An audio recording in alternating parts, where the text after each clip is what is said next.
in the dark, spinning tales from the void never bark. Movie shows, they tear apart. Dimensions clash, they ignite the spark.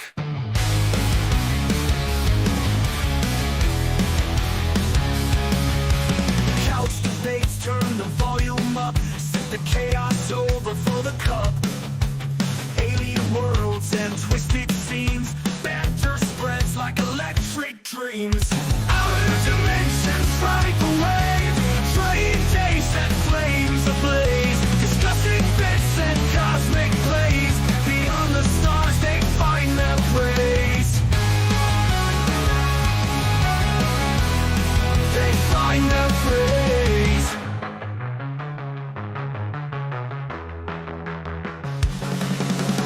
Ripping through the deep. Hey guys, welcome back again to the Outer Dimensions podcast, the channel where two psychotic brothers chop things up when it comes to movies, music, and TV, and everything else. And we have El Presidente has graced his presence upon us. You know him as Hey Archer. You know him as the president of the Nerd Affiliated, drinking from his Sal cup. And also our lead of the Real Nerd Busters on Instagram. And by the way, guys, speaking of Instagram, he just relaunched a new Nerd Affiliated, the rejuvenated, new and improved Nerd Affiliated Facebook page. All the links, with the exception of the Facebook page, is in the video description below. So if you want to follow him, hit him up for some merch. They have their official website, which tends to keep them out of YouTube jail sometimes. Guys, please support them. You know him. You know him. You love him. Nerdy Coffee, Thursday nights. Hey Archer live around 8:15ish Eastern PM. Hey Archer, welcome to the Outer Dimensions podcast. Yeah, thank you very much. Excited to be here. And of course, you guys know Dre. I get this bomb ass entrance last week that makes me say I'm appreciative of the Roman Reigns, and there's Dre, motherfucker. Folks, if y'all haven't gotten it, I've already said he's a father, a YouTuber, an educator, the lover of all things Sentai and anime. It's the one true tribal chief of the Outer Dimensions podcast.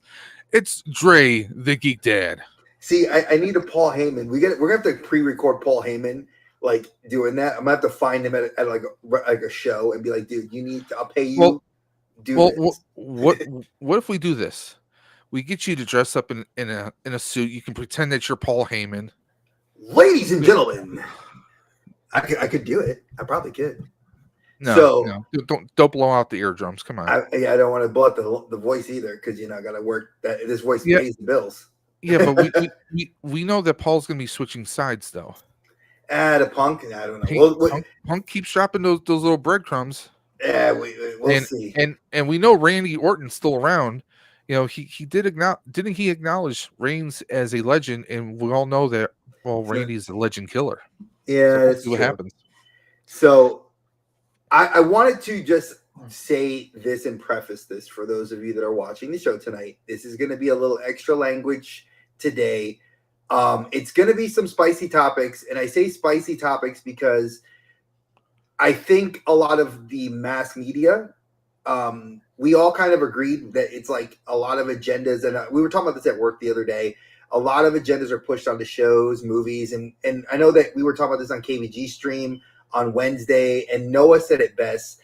I would just love to have some mindless, good, old-fashioned movies and shows where there's no agendas. Just put the shit on there. If it's funny, it's funny. If it's not, it's not. If it's good, it's good, no matter what the story is. Do I agree with some of what the people say? Yes and no.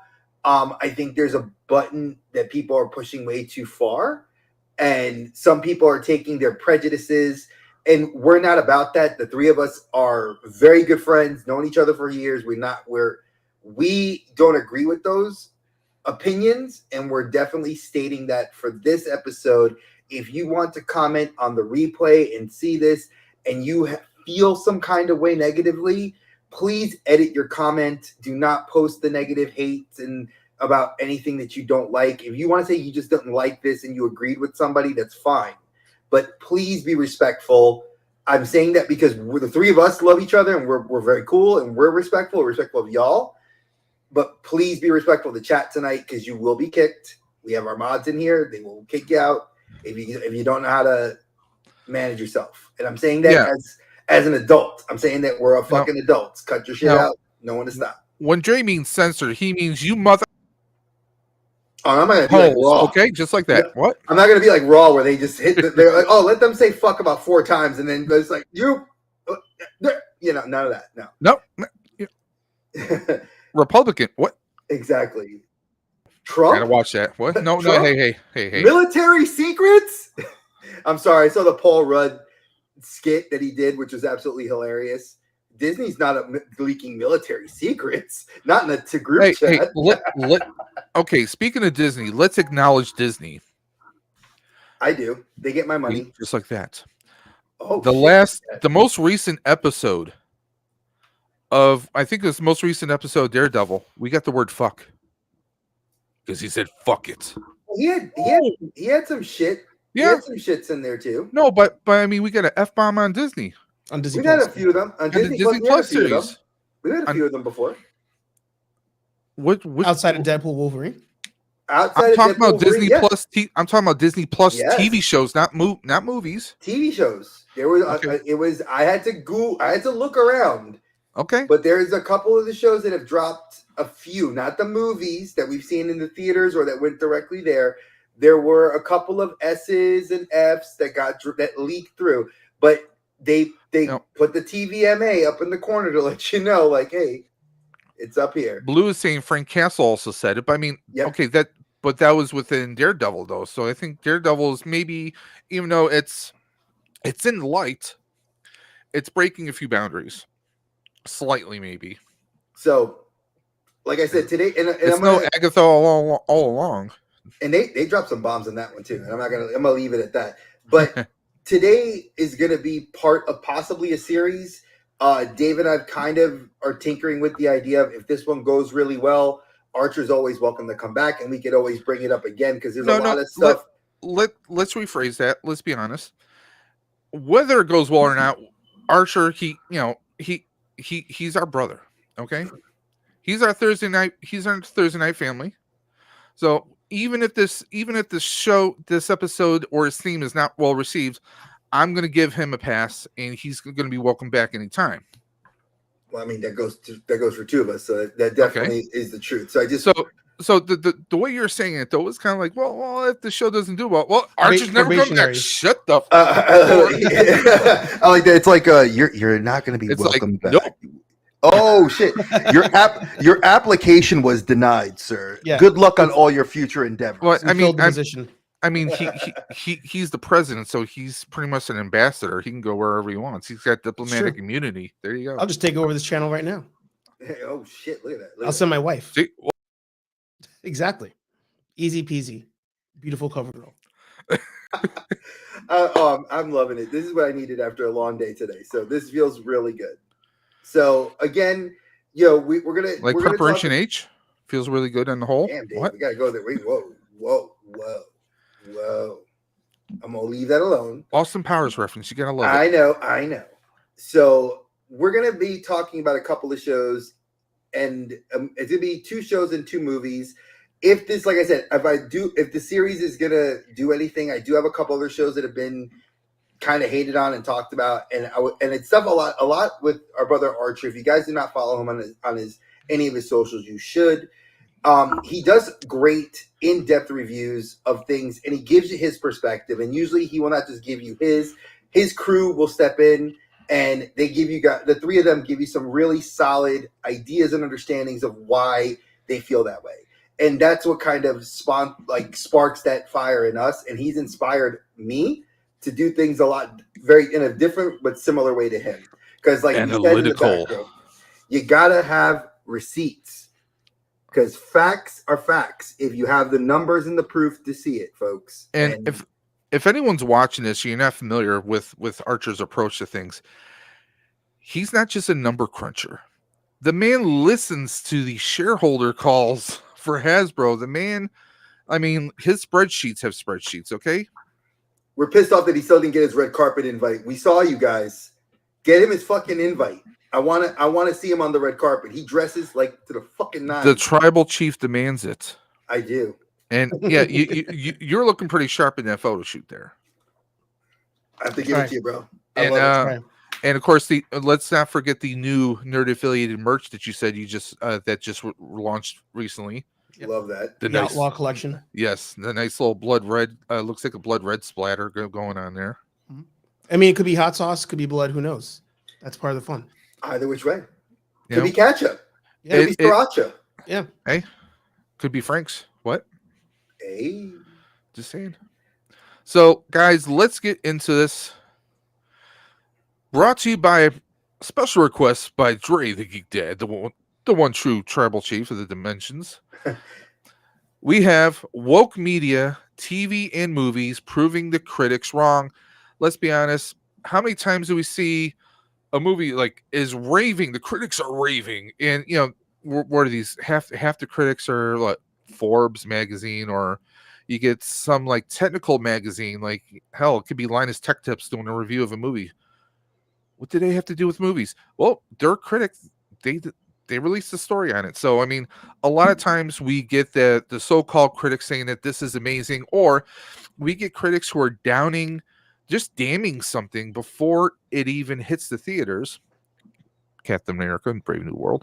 And honestly, for like us who are the popcorn munchers, the fans who go to the movies for the experience, to see these films on the big screen, when we're dropping what between 10 to 12 or even $15 per ticket, not counting concessions. And if you're bringing, the missus, the significant other, you're spending $30-$40 just to get through the door half the time. And if it's an IMAX or 3D experience, they're getting more money out of you.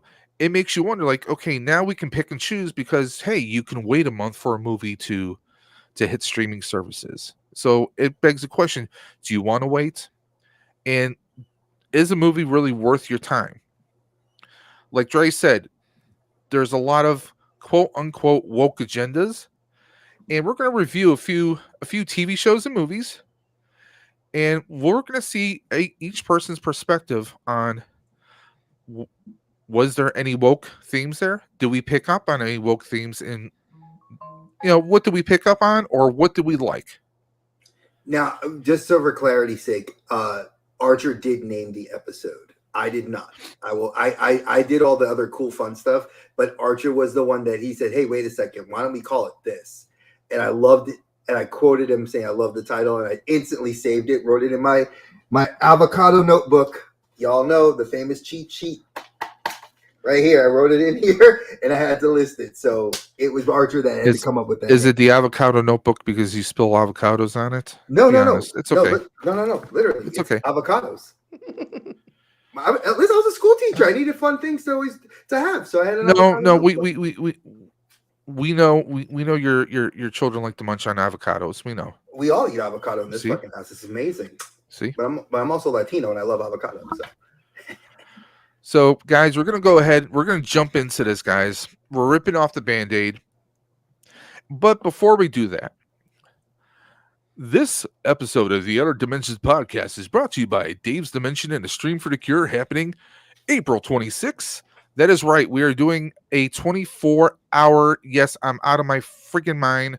I'm doing a 24-hour stream to raise money for the Ride for Roswell, which benefits Roswell Park Comprehensive Cancer Institute. We are going to have prizes. We already have a boatload of prizes coming our way. We have a hot toy. That's right, Archer. We know you like Star Wars hot toys. And I think this is one you might like to have with your, you have that Luke Skywalker, right? I do. Is that the one from, is the Luke you have from Season 2? Season 2 Mando? This is this might be a companion piece for you, possibly. Let's just say that. I like that. Anyone who's interested, we're going to be doing 24 hours nonstop. Anybody and their grandmother is invited to come on stream and hang out, promote your channels, your Etsy, you're on Kick, you're on Twitch, you're on everywhere. Even if you're on Facebook, we'll welcome you to. We don't like Zuckerberg too much. But we're welcoming everyone on. We're going to be doing giveaways. How do you get in on those giveaways? It's a $10 donation. The donation link is in the video description below. It's only $10. You take a screenshot of your $10 donation. You're going to message it on Instagram to either Dave's_dimension, or Dre the Geek Dad on Instagram. Send us your name, your screen name, your real legit government name, and the screenshot, and you're entered in on one $10 entry. That entry gets you one chance on every wheel that we're doing. Okay, we are giving out Joe figures. I think, Dre, we're still working on possibly a mythic box. The mythic box is currently in the works, but I did want to talk about this, if you don't mind, because I own this, so I wanted to show it. I did reach out to you. If you guys do not know, Andrew of Toyco, he is a great dude. He's out of California. He sells SH Figuarts, Hot Toys, 3.0. He does it all. I've been buying from him for a long time. I built a very good relationship with him. He has officially sponsored a figure to donate to one of the wheels, and that figure is one that I personally love and I own. It is Tanjiro Komodo. You just muted yourself again, I think. Did I? Yeah, we lost you. Sorry, I must have when I poked the mic. So it is Tanjiro from Demon Slayer. This is a $55 SH Figuarts. So this is going to go directly from Toyco. Whoever wins, I will let him know, and he will ship it directly to you. If you guys like to shop and like getting SH Figuarts, he gets everything in from Japan. He foots the bill on the tariff. For all y'all that have been knowing that if you collect imports like Mafex, like I do, 3.0 like I do, Hot Toys like we all do, you want to go through him. And like I said, he has a Facebook group called Toyco. You could do pre-orders on his Facebook group or through his website. And those links are going to be in the video description below. And if you guys really want to reach out to him personally, I could always introduce you guys. He's a great dude to talk to. But this will be one of the real prize wheel figures you can win. Oh, you know who else has a Facebook group?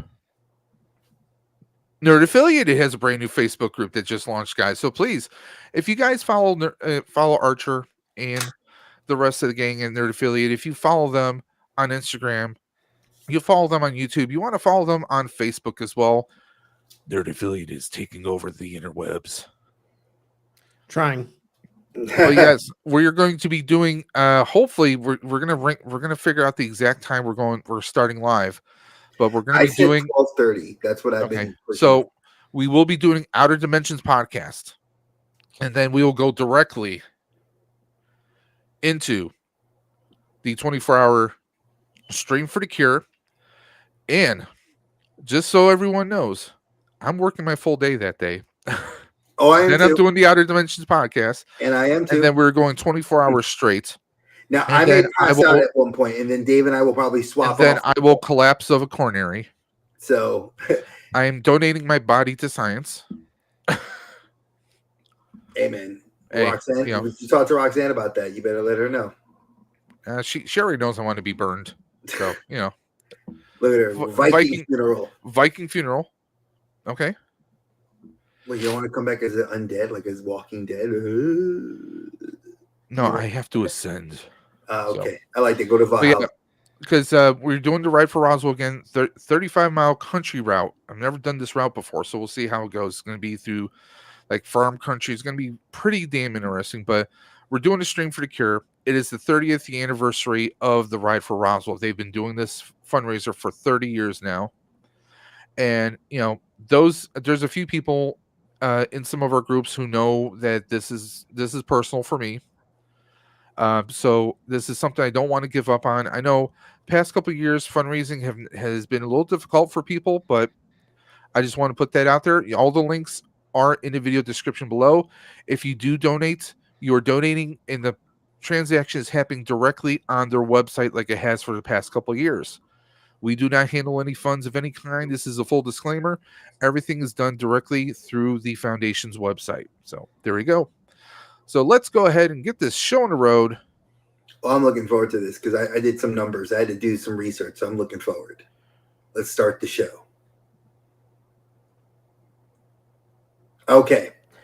So this show I had a lot of high hopes for, and I'm going to start it out like that because I actually enjoyed it. I felt it was a little too short. There was a lot of rough edits and a lot of rough cuts. Many a Daredevil fan, I think you need to get off the show's dick because he was in the first fucking episode for like 30 seconds, less than that maybe. Charlie Cox was not supposed to be the focal point of the show. So again, it's in the fucking universe of Daredevil. Like in Spider-Man, we know that Daredevil existed. He was in No Way Home for what? 15 seconds? But he's a damn good lawyer. He's a damn good lawyer. Exactly. So this, when I decided to go look at all the critic websites, this is what came out of this. It scored extremely high on Rotten Tomatoes. And I was like, Rotten Tomatoes, I hate you because you're full of BS. So I was like, Metacritic, you're another one. Metacritic gave it a 62%, citing that there was same things I just started kind of saying. There were they felt it was rushed. There was they needed more time to develop her character. But a lot of people in the reason it scored such a high percentage was that many people that are, I don't want to say disabled. I feel like that's a misnomer. Many people that are, challenged in different ways felt like this is a character you can identify with very well. And I thought it was awesome. Alakwa did a great job. I mean, coming as a woman who is mute, who does sign and is disabled, like actually missing a limb. This did a great job for her character. Fans, when I looked over, and now I'm going through like 10 different websites. I looked at IMDb, IGN, and I'm going through several, like even I went through Disney Plus's analytics to try to find numbers. And they don't really give you those numbers, or I don't have access to that sort of stuff. But kind of just like running it through Access and kind of getting an overall like average number. 59% was kind of the fans' review. And from what I could tell, the fans that did not like this felt it was because we needed more Daredevil, less focus on her, and more focus on Fisk. And I felt like this show was meant to do one thing, guide us into Daredevil Born Again. This was meant to do, for those of you that don't read comic books, this is the gang war storyline. This was what was setting up Daredevil's Born Again, which is based on 3 different Daredevil storylines. The last one being the gang war, where Fisk takes over New York, and Luke Cage would have been the person running against him, because he puts into, if you guys are watching Daredevil, the Vigilante Act, which stops any vigilantism in New York, similar to the Sokovia Accords in the MCU. So that's what people, kind of should know. Now, I looked at what fans were expecting. Gritty, mature action. That's what everybody kept saying. They kept using these, and I love it because Archer mentions it too. And when you watch this stuff, it's like they always mention these buzzwords. You gotta make it attractive and sexy. This is a mature show with a woman that's a former assassin. You have to have that voice when they do the voiceovers, and they're like saying it's set in the Daredevil universe. This is before it gets into the MCU, because we don't want to talk about the MCU. I'm sorry, when you said dead sexy, I was thinking, baby, get in my belly. Get in my belly. But, again, that's what they expected. What the show received. Now, here's where everybody and their mother starts crucifying this. Hey, don't be talking about mothers now. They say that the show was a detailed experience of a former assassin, obviously, dealing with her demons, which I felt was really cool, because we see that once in a while. But I liked it kind of as a redemption story for her. I did like that there was a focus on her culture. Guess what, folks? How many Native American heroes do we have? I'll give you a minute to count on one hand, because that's how many you actually see not even in the MCU. Sony, Fox, and comic books have given us 5. 5 Native Americans. She's not even on that list, so it technically would be 6. 6 Native American superheroes. And she has no superpowers. She's a trained assassin, much like Elektra, no superpowers. And what made her cool was that it's all about her culture. this blending of being Hispanic and Native American, not being welcome in either world, and then Fisk having this weird surrogate father relationship. And then here's again, now the critics had to go after it and say, well, she's doesn't talk. Fucking duh. She sign languages. But how are we supposed to see? She expresses in her face. People were complaining about the lack of Daredevil. Again, go kick rocks. They complained about too much, not enough Fisk, and too much focus on her Native American culture. That's where they got mad. I've given kind of my take on it. I want Archer to kind of talk about how he reviewed it, and then what your opinion is, and then we want to see what some of y'all. If you guys watch this show, drop your comments in the chat here so we can see what you guys reviewed, what you guys thought if you watched it. The floor is yours, Archer. I should have looked for my number score on that, but I hear everything that you said. I agree with the theory of everything that you said, and I strongly agree though that there needs to be more Native American storytelling, and not in a you're from behind the eight ball. You're a like you're down and out and that kind of shit. Like, I'm kind of over that. They just need to be in stuff. That's why I love Prey so much. I think Prey was that. Oh, great! Yeah. That sleeper hit where they were freaking badass that whole movie. They got captured at one point just because they were just like, what the hell are these people? But still outlived the French and all that stuff. So that part especially, I'm all for it. So episode 1 happens. You pointed out Daredevil does a appearance. Fisk does a short appearance there, and episode 1 was great. Episode 1 did better backstory telling than Black Widow did. I think it attempted to do the same thing where you get the whole backstory, or you at least get the broad stroke of the backstory in like a 10-minute montage. So I thought I did a better job in Black Widow on that part. I agree. I thought the fight with Daredevil was amazing.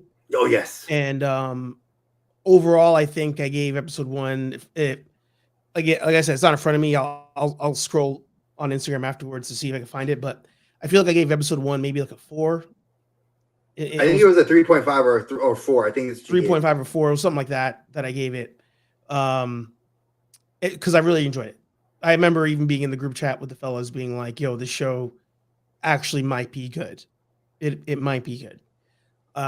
Now, the only complaint I had about the show ended up being one of my biggest issues with the show, which is one of my biggest issues with Disney as a whole in general, which is Disney has an unwritten rule that every villain at the end of a movie, or now that there's TV shows, at the end of a TV show, the villain has to either die or turn good.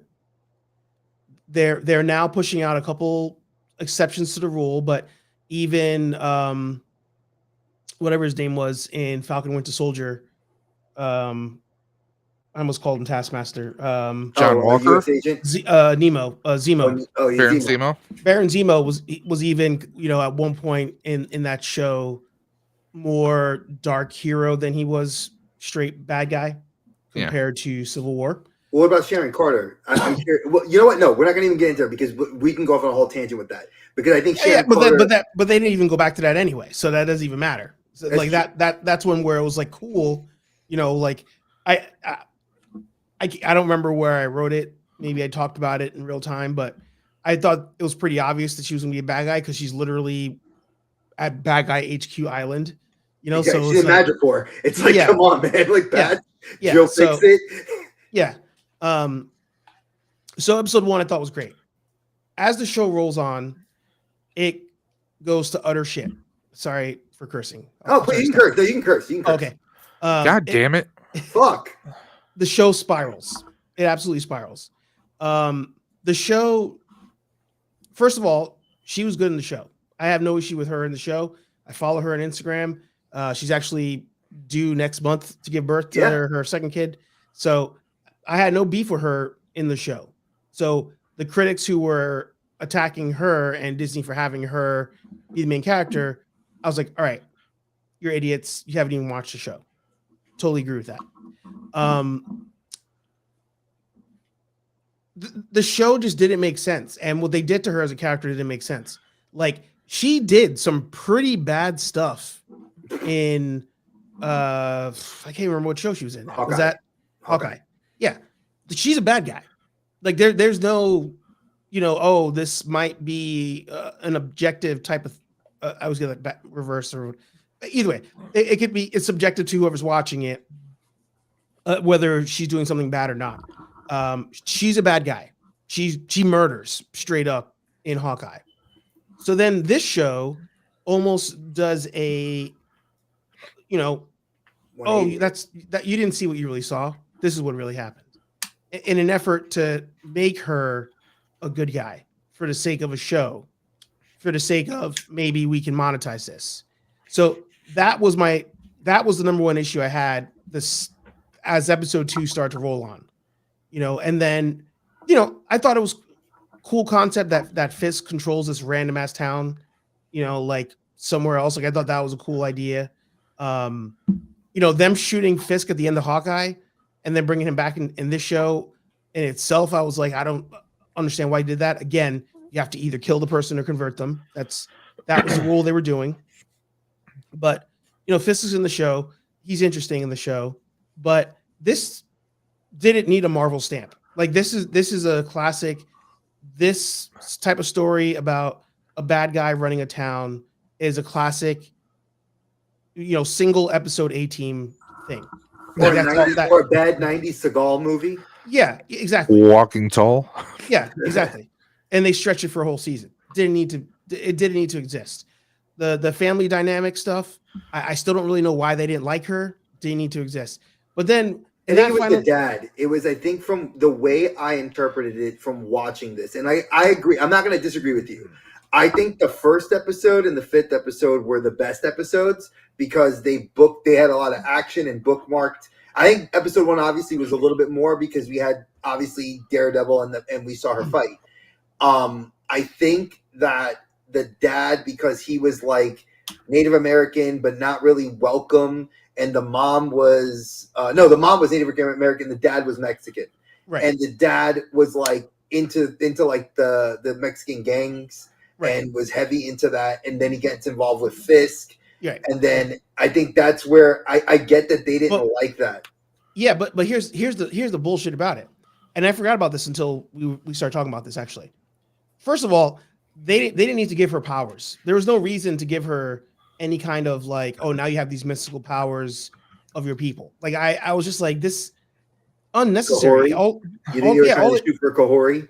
No, all it did was like rush the fight, if the grandmother ended up having powers, sure, but like her having connection to stuff, I was just like, it was again pointless.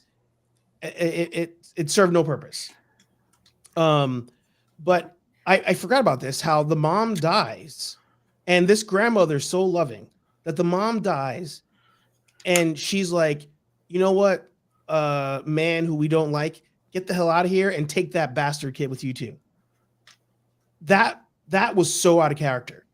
That was very out of pocket. That was very out of pocket. It would, if anything, it's like, that's my granddaughter. She's the last memory I have of my daughter. You get out of here. Yes, I'm keeping her. And then maybe your storyline is that, as she's growing up, she resents the grandmother because the dad left. And then she finds the dad, and then she's able to go out and, find the dad, and then works for him, falls into the bad stuff. Maybe you could do that angle, but the fact that she kicked the daughter out and the dad in whatever episode that was, I was like, this makes no sense. This makes no sense. So there's my long rant. No, can we agree though that I think that outside of episode 1, which is, like you said, great backstory, did a lot better than a lot of the MCU films and other shows did in a concise 45 for 50. I think it was like an hour long. I think each episode was like an hour long. Yeah. We could say that the writing for the rest of them was just shit.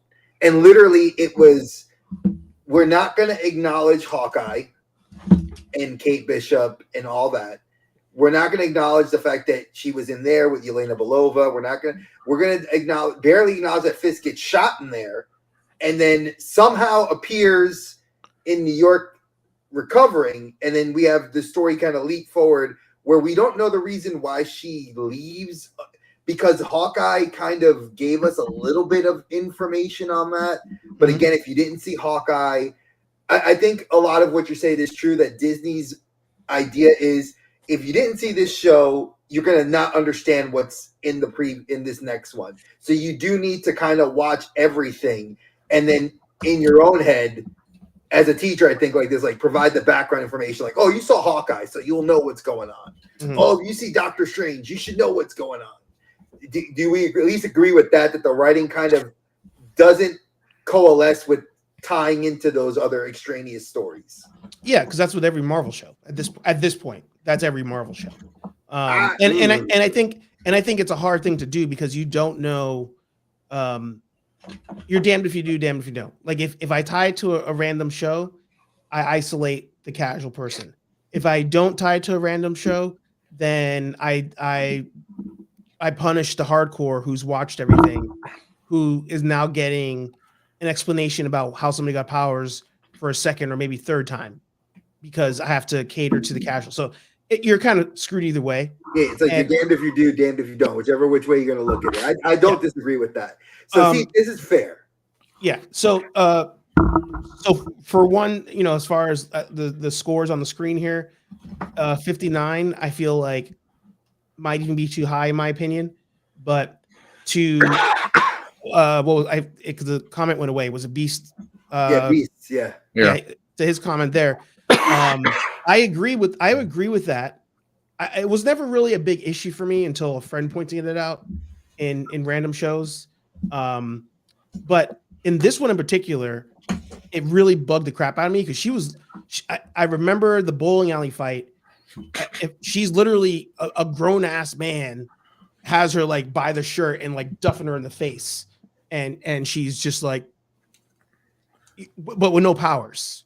Exactly. Like you expect maybe Black Widow, Yelena Belova. But Black Widow shouldn't be able to do that either, and that's where I think they messed up that movie. But that's a whole other conversation. Folks, it's gonna be more because I like this because I think that even if you don't have powers, you're still tough because you have that military training to take it on the jaw at least once. Well, that doesn't help you. That doesn't help the jaw. But there's the unwritten rule of like with superheroes, they have heightened abilities. You just kind of like comic unwritten law.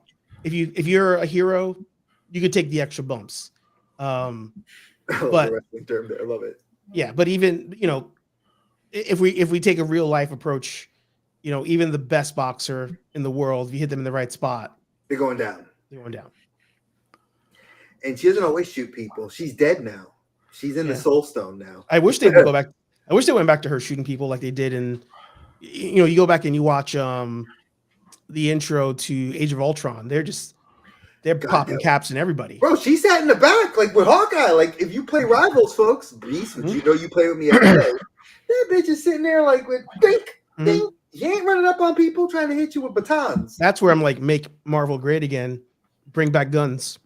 Hey, I'm with that. But, now, I mean, that could be said about McFarlane, but we won't go there. I want to hear your take on this. I know you saw this as well. I saw this as well. I enjoyed this. Okay. I liked aspects of it.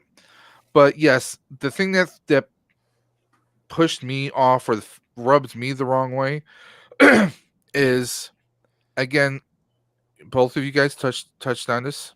The trope of the bad guy, the villain, the hench person, if you will, who, they have a fall for grace and now they're trying to heal up or they're trying to come back and they find themselves in a situation that they basically are redeeming themselves.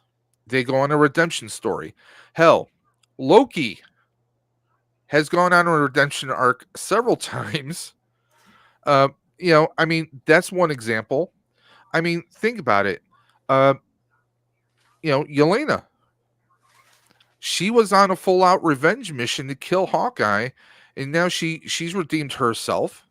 Has she really though? Because again, Hawkeye. I feel like so many people have not really watched Hawkeye. My brother, I consider him. I mean, my actual brother, and Beast knows him. Sam. He's not. He's a casual. He likes superhero stuff, but he has not seen Hawkeye. okay. He barely saw WandaVision. He's only maybe seen 3 or 4 shows, and he's missed out on all this background that I think you do need. Listen, Beast, you should definitely see Hawkeye. Give it a chance, especially the future Mrs. Josh Allen. No, Beast. No, Beast has seen it. My brother hasn't. My brother has not. Then your brother should definitely see this. Okay. I've yelled at him about it. Because I mean, if he's your brother, then he's my brother by extension. Yes. I'm just saying. So the little brother needs to watch it. Although my actual flesh and blood brothers, the one is a straight up little bitch. Anyways, he is. Steven, if you ever saw this, you know it's true. It's true. It's all love. Anyway, all love. But that's the thing. It's like, okay, and we go and we're seeing the same tropes that we see in everything, whether it's a villain or a hero. What happens? The one thing you're never supposed to do, you go back home. You get like emotions, and you're trying to protect people, or you're trying to stay out of things, but you find yourself in a situation where you can't just sit back and let things happen. She just can't sit back and let the bad things happening in her town. There's that. You touched on the powers. The powers weren't necessary, but I think the powers were supposed to symbolize a redemption in a way. It's like, think of the first Thor movie. He's stripped of his powers by his father Odin, right? And then he gets to the point where he's trying to stop Loki's, the destroyer. And what happens? He's willing to sacrifice himself for mere mortals on Earth. And what happens? He's imbued with his armor all of a sudden. I mean, he's redeemed and he's restored with his powers. That's the thing. And let's face it, Thor was, I mean, he was an ass in the beginning of his movie. He was just, like, I'm Thor, I'm unstoppable. But you take somebody down a peg, and then they go on a redemption arc. I mean, don't get me wrong, we love redemption arcs, but when we see the villains go down and like you said, she was a stone cold killer. She had no problem murking people. She was a stone cold killer, but it says a story that it sends a bad message. And whether it's a younger audience or any audience watching this, it sends a bad message. That message being, hey, it doesn't matter who you've killed or what you've done, no matter what darkness or how much, or to borrow a parlance from Black Widow, it doesn't matter how much red you have on your ledger. Damn, I was just thinking that. You can come back, but that's not true. That's not real life. Well, no, and even with Black Widow, she never really got any redemption, because even Bucky did that within Captain America and the Winter Soldier. Well, but here's the thing. Widow knew the one thing she could do in Endgame, or in Endgame, was to sacrifice herself. It was her way of trying to get some of that red off of her ledger. It wouldn't redeem things, but it would help bring back out, no matter how many people she killed through her time as as the Black Widow. Think about it. How many people, by her giving her sacrifice, she played a part in restoring half the universe. Again, it's a redemption story. You get again, another assassin. Hello. There was that. There were some things on this that I liked, though. Again, I completely agree that Native Americans don't have enough. I mean, I was talking to someone the other day about Yellowstone. They're like, oh, there's Native Americans in that show. I'm like, yes, because it takes place on Native American land. you have ranches in Texas. I mean, you have a lot of reservations out there. You kind of have to have that. We don't see natural. I mean, a natural. What's the word I'm looking for? Natural plots, natural stories with them. You're starting to now, like Shout Darkwing. shout out to GI Joe back in the day, giving a spirit. I was You thinking know? about that. Yeah. So I mean, we should have a lot more than that. We've had some representations, but not enough. I mean, we've seen it in hell. How about Forge? Forge was in your, so you had Forge in your animated series. Yes. You had Forge in the remake, which was great. But then we also got Alex Proudstar, or Warpath. Yeah. And we got him. The only way we saw him was in the X-Men movies, Days of Future Past. Yes. And then we saw, what was it? Danny. Very Danny, small parts though. Exactly. The And then thing. you see Danny in the New Mutants, which was a complete box office flop. Mm-hmm. You know, so like we get them, but then they're not prevalent. But and also we need more of it. Here's another sliver for that. Okay, double standards when it comes to Disney, because AMC had a TV show that featured a couple actors, one actor who's completely deaf, and they're using sign language, and this person never actually used words.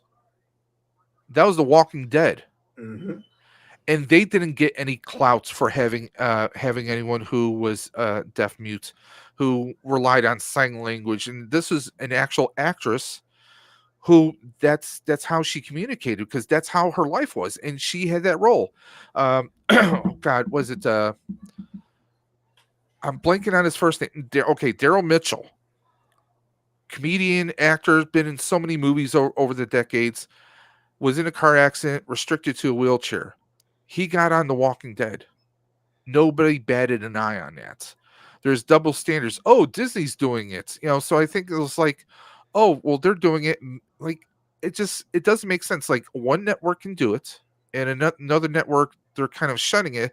But again, I think also part of it is, and I don't want to come off as an asshole to everybody, but I think some of it comes off of the haters are uneducated people who are a bit closed-minded, who maybe have only been exposed to certain things in their life, so they can't see the possibility of that. And that's sad, because you know how many people hate on Black Panther, you know how many people hate on things like that. And just for your edification, when we talk about Indian, we're not talking about Hindu. We're talking about Native American. Native, yes, we did get an Indian Spider-Man, but that's alternate universe Spider-Man. Yeah, and I'm happy we got him because I love the figure. But there were like the family things. I kind of like some of the family stories, but some of it just felt like, okay, we have to create frustration. We have to create family turmoil. You don't have to. Again, the grandmother saying like, here, take her away, like not wanting anything to do with her. Now, I'm not going to say there's not one grandmother out there that would be that way, because we all know there are some out there, but your atypical grandmother, if that's her only connection to her daughter, it doesn't make one damn bit of sense. Why would you do that? And especially for the Native American culture, I mean, that's like the family. If you flip it, if it was like a grandfather not wanting to have anything to do with his grandson, even if you flip it that way, I can't see that necessarily happening, because you that's your blood connection. Well, I think it could. I think it could if the character was like a selfish a-hole. If the character was like a drunk person, like had a substance issue, yes, then I could be like, all right, they're like, because I've seen that in real life. But if the person's all like warm and like, oh, like, let's draw together, like they're not going to let the gangbanger dad take the kid without a fight. Dre, it almost feels like a twisted Marvel version of Gilmore Girls. Oh God! If the wife was alive, the wife was awake, she would roll right now. She's like, "What? Oh my God!" Think about it. Tomorrow, huh? I'm just saying. The powers, I don't think were necessary. I think that was their way of trying to symbolize that she was good now. But I mean, I mean, how good can a villain be? If they turn good, they still have the capacity for the evil. I mean, we see this. We see heroes. If a hero is nothing but a hero nonstop, depending on their brutality, if you will, they can still cross the line. Given the right set of the right set of circumstances, any good person can cross the line. Okay, anyone who's seen the first episode of Daredevil, you know what I'm talking about. I mean, not even just that. Think of any movie that's talked about this, like the Batman movie, yeah, where it was Joker's one of the great Joker speeches to Gordon. All it takes is one bad day, and it changes a good person bad. Batman has said it too. You stay long enough to either be the hero. What was it? Be the hero or live long enough to be the villain. Die the hero or live long enough to become the villain. Now, a couple things I liked about this show. I did like the redemption, but it's the trope that was rubbing me the wrong way. It's I agree. This has been photocopied a lot of times. I liked when her prosthetic was rebuilt. Yes, that was cool. Okay, I was digging that. There were some nice characters in here that I really liked. I was kind of rooting for. Fisk, it just felt like a Marvel episode of Jerry Springer. The whole, like, his relationship with her, I'm like, this just seems like if there was a Marvel Jerry Springer, this would be it. And it's like, I really didn't care for the fact that, like, I personally would have liked it if it was some other Marvel villain. I think I would have liked that better. Okay, like if it was a rival of Fisk that was controlling this town. Tombstone. You could have brought in Tombstone. Yeah, I mean, there's a lot of anyone else. There's a lot of things you could have done, but they wanted to keep that Fisk connection because I think partially they wanted to keep Fisk present in our minds. Okay, but again, I think also this is a sign of Disney's failings when it comes to they're trying. The thing is, we've seen this with Disney too many times, where they're trying to tick boxes. They're trying to tick boxes. Take a story from the comics and write it naturally. Don't force things into it. But the thing is, I think the powers we could easily done without, like both of you have said. Some of it, like this could have been maybe a 2-hour movie, like you said. They kind of stretched it out a bit long. Should have been a movie. Okay, they were stretching it out. I still think that this character, I would love to see more with this character. I want to see. I would have liked to see, I don't know, a few different things happen, but it just, I don't know. It felt very rocky. It felt like you're trying to wonder, like, okay, where is this going? But not in a good way. You're like, okay, we've seen some predictable tropes. What else are we going to see next? You know, it wasn't anything that, I mean, I enjoyed the show. I watched every episode, looking forward to it. But again, there were tropes and that's the thing. Sometimes we tend to overanalyze things at times, but also when we're seeing failures, okay, we've seen that the wokeness, you know, I can't say it. I can't say the name of that movie. You know what I'm talking about, Dre. that certain movie, Eternals. I mean, that's woke city right there, but that's a whole other episode. But I enjoy this. I mean, I enjoy the action of it. It's just that some of the writing could have been better. I just think that it didn't feel natural. And to me, that's one thing that throws me off is if something feels forced in the writing, if it doesn't feel natural, I don't blame the actors. I don't blame the performers. I blame the writing and the execution of the show, aka the showrunner. Because if the showrunner, you know, they have to be the guiding force when it comes to writers, in my opinion, at least in my head. So that's my whole take on it. Like I said, I enjoyed it. I appreciated it for what it was. But again, the tropes or the things that were unnecessary. Beast, when we get you on this show, I'm gonna throw some verbal. I'm gonna text you later and slap you. That is some bullshit. That movie was okay. I think we're banning him from the channel now. We're not really banning. We're putting him in. We're putting him in timeout. You're gonna get. I'm gonna give you an earful later. No, We should take away his wrench just for that. No, I leave his bench. But I think Ricardo, you want some too. Ricardo. All right, so I'm gonna kind of wrap this up so we can get to the next one, because the next one is another one I want to get into, and I think it's gonna be a lot spicier for a lot, especially with Ricardo in here. It's almost apropos we go to the next one.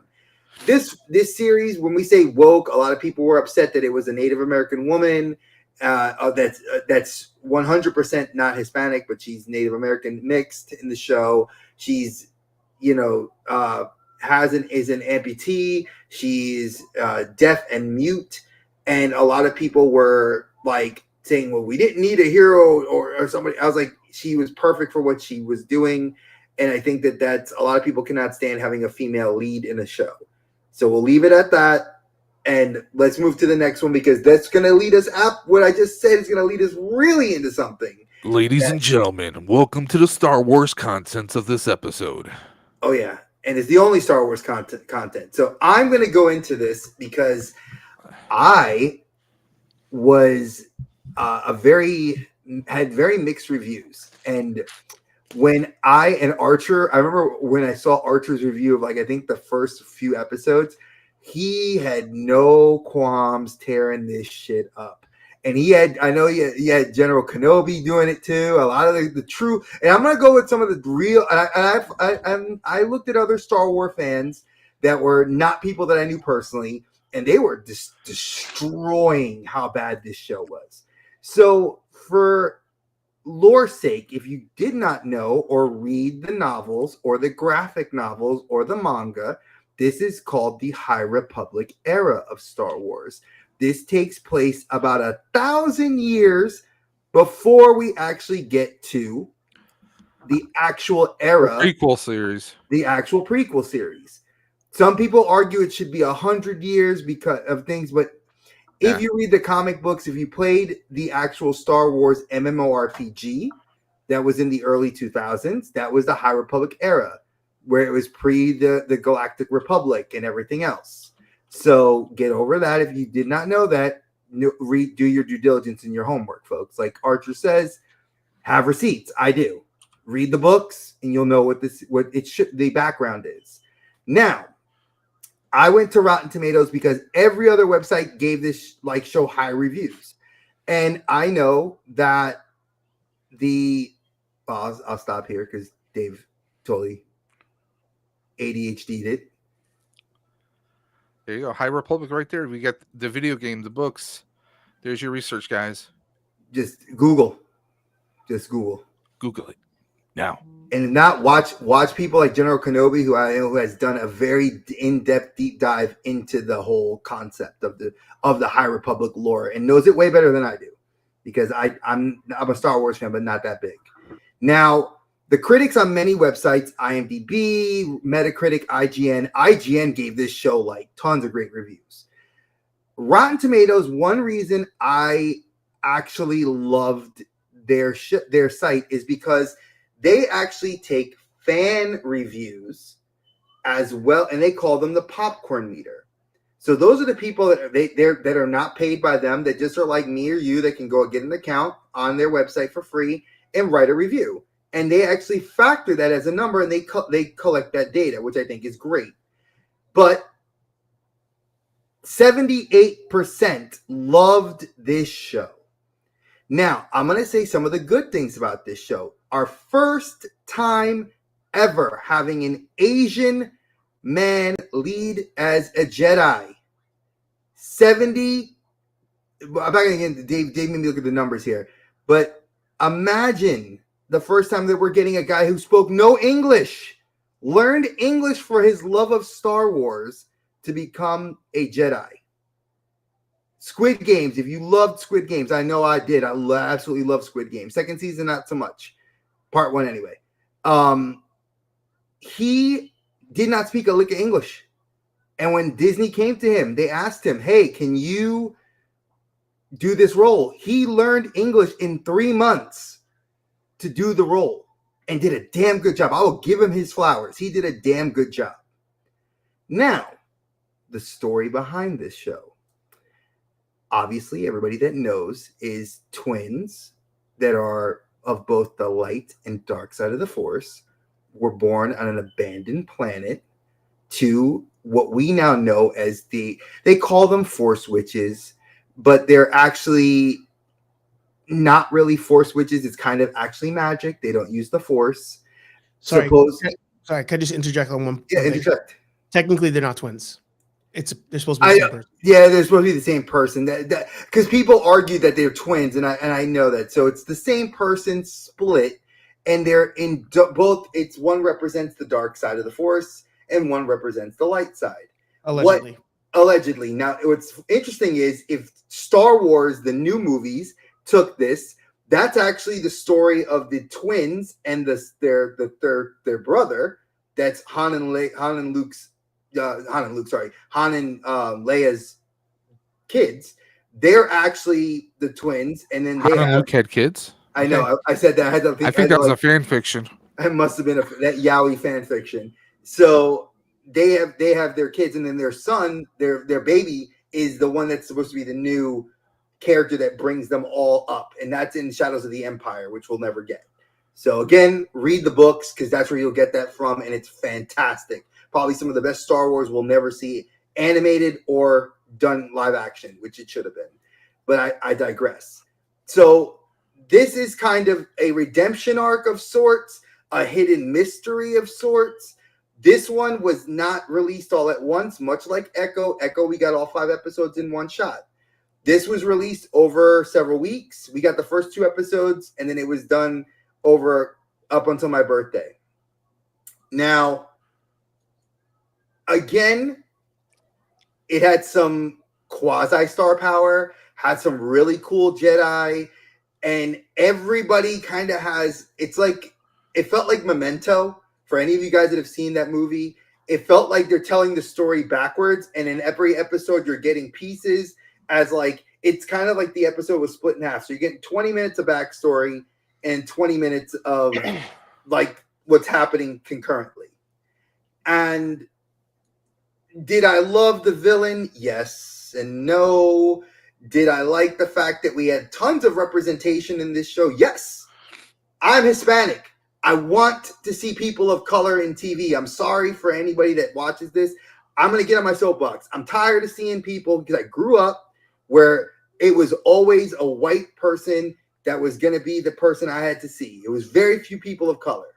This show gave me that in spades, and it succeeded in that only.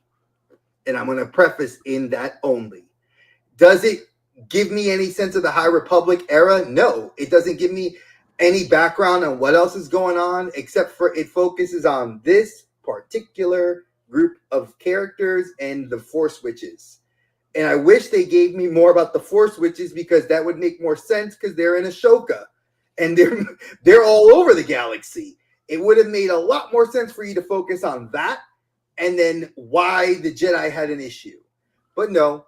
So again, what did the fans expect? Exactly that. A story taking place in the High Republic era. What did we get? Like I said, a diverse cast and a story detailing how the Force split between one person into 2 people, dark side and the light side, and it's a cover-up. So if you haven't watched it, I gave you the watch. You don't have to watch it. Don't watch it. And I'm saying this after I put myself through, and I watched it every week. It was not a great show. Writing was terrible. The monologues were horrible. The acting was Carrie Ann Moss. That woman she's great in what she needs to do in sci-fi, not this. Lee killed it. Learned English. Loved his character. Could not understand why he was so perplexed and angry until they weirdly kind of go into the backstory. The girl, I could break this down into a whole bunch of factors. I got a Wookiee Jedi. That made me happy. I'm going to talk about one of the good things. I got a Wookiee Jedi. I loved it because you could only play a Wookiee Jedi in the video games. To get a Wookiee Jedi, man, shooting the Force out, loved it. Want his lightsaber. Galaxy's Edge, I'm looking at you. When I go in December, give me his fucking lightsaber because I want that lightsaber.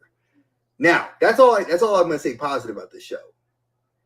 Other than that, it was not a great show. Badly written.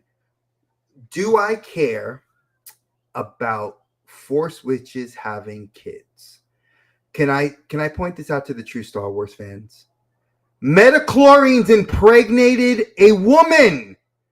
Micro cells from around the galaxy went into a random woman's womb to create Anakin Skywalker. We don't bat an eye at that. We say, oh man, that's like Jesus. Jesus was like that. But then you get two women, they birthed this little girl. Oh, no, you can't do that. The Force doesn't work that way. I think you should do that in the Heath Ledger Joker voice. It's like I wish like you go a little crazy. Two women, they have a baby girl and woo, they go crazy. Why? I don't care. It's fantasy in a sci-fi setting with magic and laser swords. And you gave a shit about two women saying that it's all about the LGBTQ plus. Listen, I have several friends and family members that are members of that. And they hated the show too. Not for that. For the bad acting, writing. But when you go attack a whole community because you're a bigot and want to get on you want to get on your social media platforms and start saying this show was terrible, you're a fucking idiot. I'm not going to paint myself nice on that one. You're idiots that said that. If you want to comment on our video, please. I'm going to borrow a line from what Archer said on yesterday. Any press is good press that comes to the channel. So who gives a shit?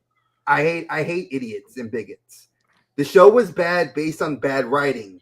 Star Wars has had that, and Archer said that on his show too. He said the show suffered from bad writing. Most Star Wars shows have. Mandalorian, Ahsoka, and Andor are the three best shows that have come out of the Star Wars universe. Fight me on that, because that's the truth. And I'm going to end on that, Archer. Clone Wars?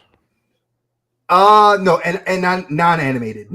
Visions? I'll clarify. Non-animated. Okay. Archer. I mean, well said. Thank you. So somebody made a comment once that it was a politician, but they made a comment that, you know, as somebody who is a person of color, we have to try a lot harder to start at a certain, we have to try harder to get the opportunity to have the opportunity. We have to try harder to show up to the dance and prove we can do the same thing as the next person. So for that reason, it is when you have a show that determines we're going to go as far. I hate using the word woke, but again, there's no other phrase to describe it in the context. When you have a show that's like, we're going to go as woke as possible, you need to be the best written show. You need to be so good that people who hate it, because they're bigots, can't say shit. They look dumb for saying it's a dumb show. Mm-hmm. So this show, I would argue, even needed to be better written than Kenobi needed to be better written. Like Kenobi was we loved Kenobi, a lot of us. It was campy, it was cheesy. The plot didn't really make a lot of sense, but they put more money into Andor than they did Kenobi. Like, that doesn't make any sense. This show, which they spent a lot of money on, needed to have the best writing of any Star Wars show to succeed, because out of the gate, you were going to offend people that just get offended by anything. Mm-hmm. Like that's the nature of the game, you know, to address that part. What you described as far as being happy to have representation in the show, I disagree because they gave us shit. Like, I want representation in my shows, which you and I agree on. Mhm. But because of the product they gave me, I'm like, I don't even know if I want that anymore. If you're gonna just like the sales pitch you just gave on this show is what the sales pitch probably was in Lucasfilm. And somebody was like, I trust you to do it. I don't even need to read it. And it's like, no. Now, let me defend from the other angle, because this is what I'm probably more passionate about. There were people that used to even make toy content that we used to be cool with, that when the show was announced and it was established that there would be, lesbian characters on the show, they were like, I'm canceling my Disney Plus. Star Wars is done. Star Wars is lost. Star Wars is whatever. They weren't the only one, but somebody who came to mind. Of course. Now, my argument defending the other side of that coin is why, and this is if Star Wars Theory and I are ever able to have a conversation about this is what I would say to him. Why is this show the final straw? They have jacked up so many properties already, so many shows, so many movies. They have effed up so many times. Why is this the one that to you is the final straw? To me, that makes no sense, other than you might be bigoted in some sort of way. Because there's no way you get through Last Jedi, Rise of Skywalker, Book of Boba Fett, Mando Season 3, and then you get to this show and you're like, they messed up. No way that's how you... There's no way you get to that point. Wait, Andor Season 1. We gotta go back, because you have to go through everything you said from all the final, the last trilogy, into Mando 1, 2, and 3. Then we got Ahsoka. We finished off with Ahsoka Season 1, Andor Season 1, and then this. Kenobi, I'll throw in. I kind of forgot about Kenobi because it was so bad. But you know what? Like, it's like you said, I love Ewan McGregor, but I didn't like the show, but I didn't hate the show. But again, when you say exactly like the failures of some of those properties, really, which is majority. Exactly, fair majority. But then this is the one because of the bigotry of that. Like, Skeleton Crew, I haven't even gotten to, and that's a whole episode in and of itself because that show. Yeah, but I agree with you, so I'm sorry to interrupt you. Go ahead. No, you're good. Now to the things that you mentioned that you liked about the show, we got a Wookiee Jedi in Clone Wars, and I forgot about he was great. That's I don't remember the lightsaber the Wookiee in this show had, but that's the one I want because he introduced the nature hilt that it's made out of wood primarily. Came back in Bad Batch, so that part I was for. I was like, oh, we're getting another Wookiee Jedi. Awesome. I hope it's the same guy. Obviously, it wouldn't be because Clone Wars is after this. They nerfed him off screen, and then we got the flashback eventually. They just did nothing with it. They did nothing with it. They advertised the show as a High Republic show, thousands of years or whatever before the events of A New Hope, which you pointed out. But then they proceeded to make this show only 100 years before New Hope.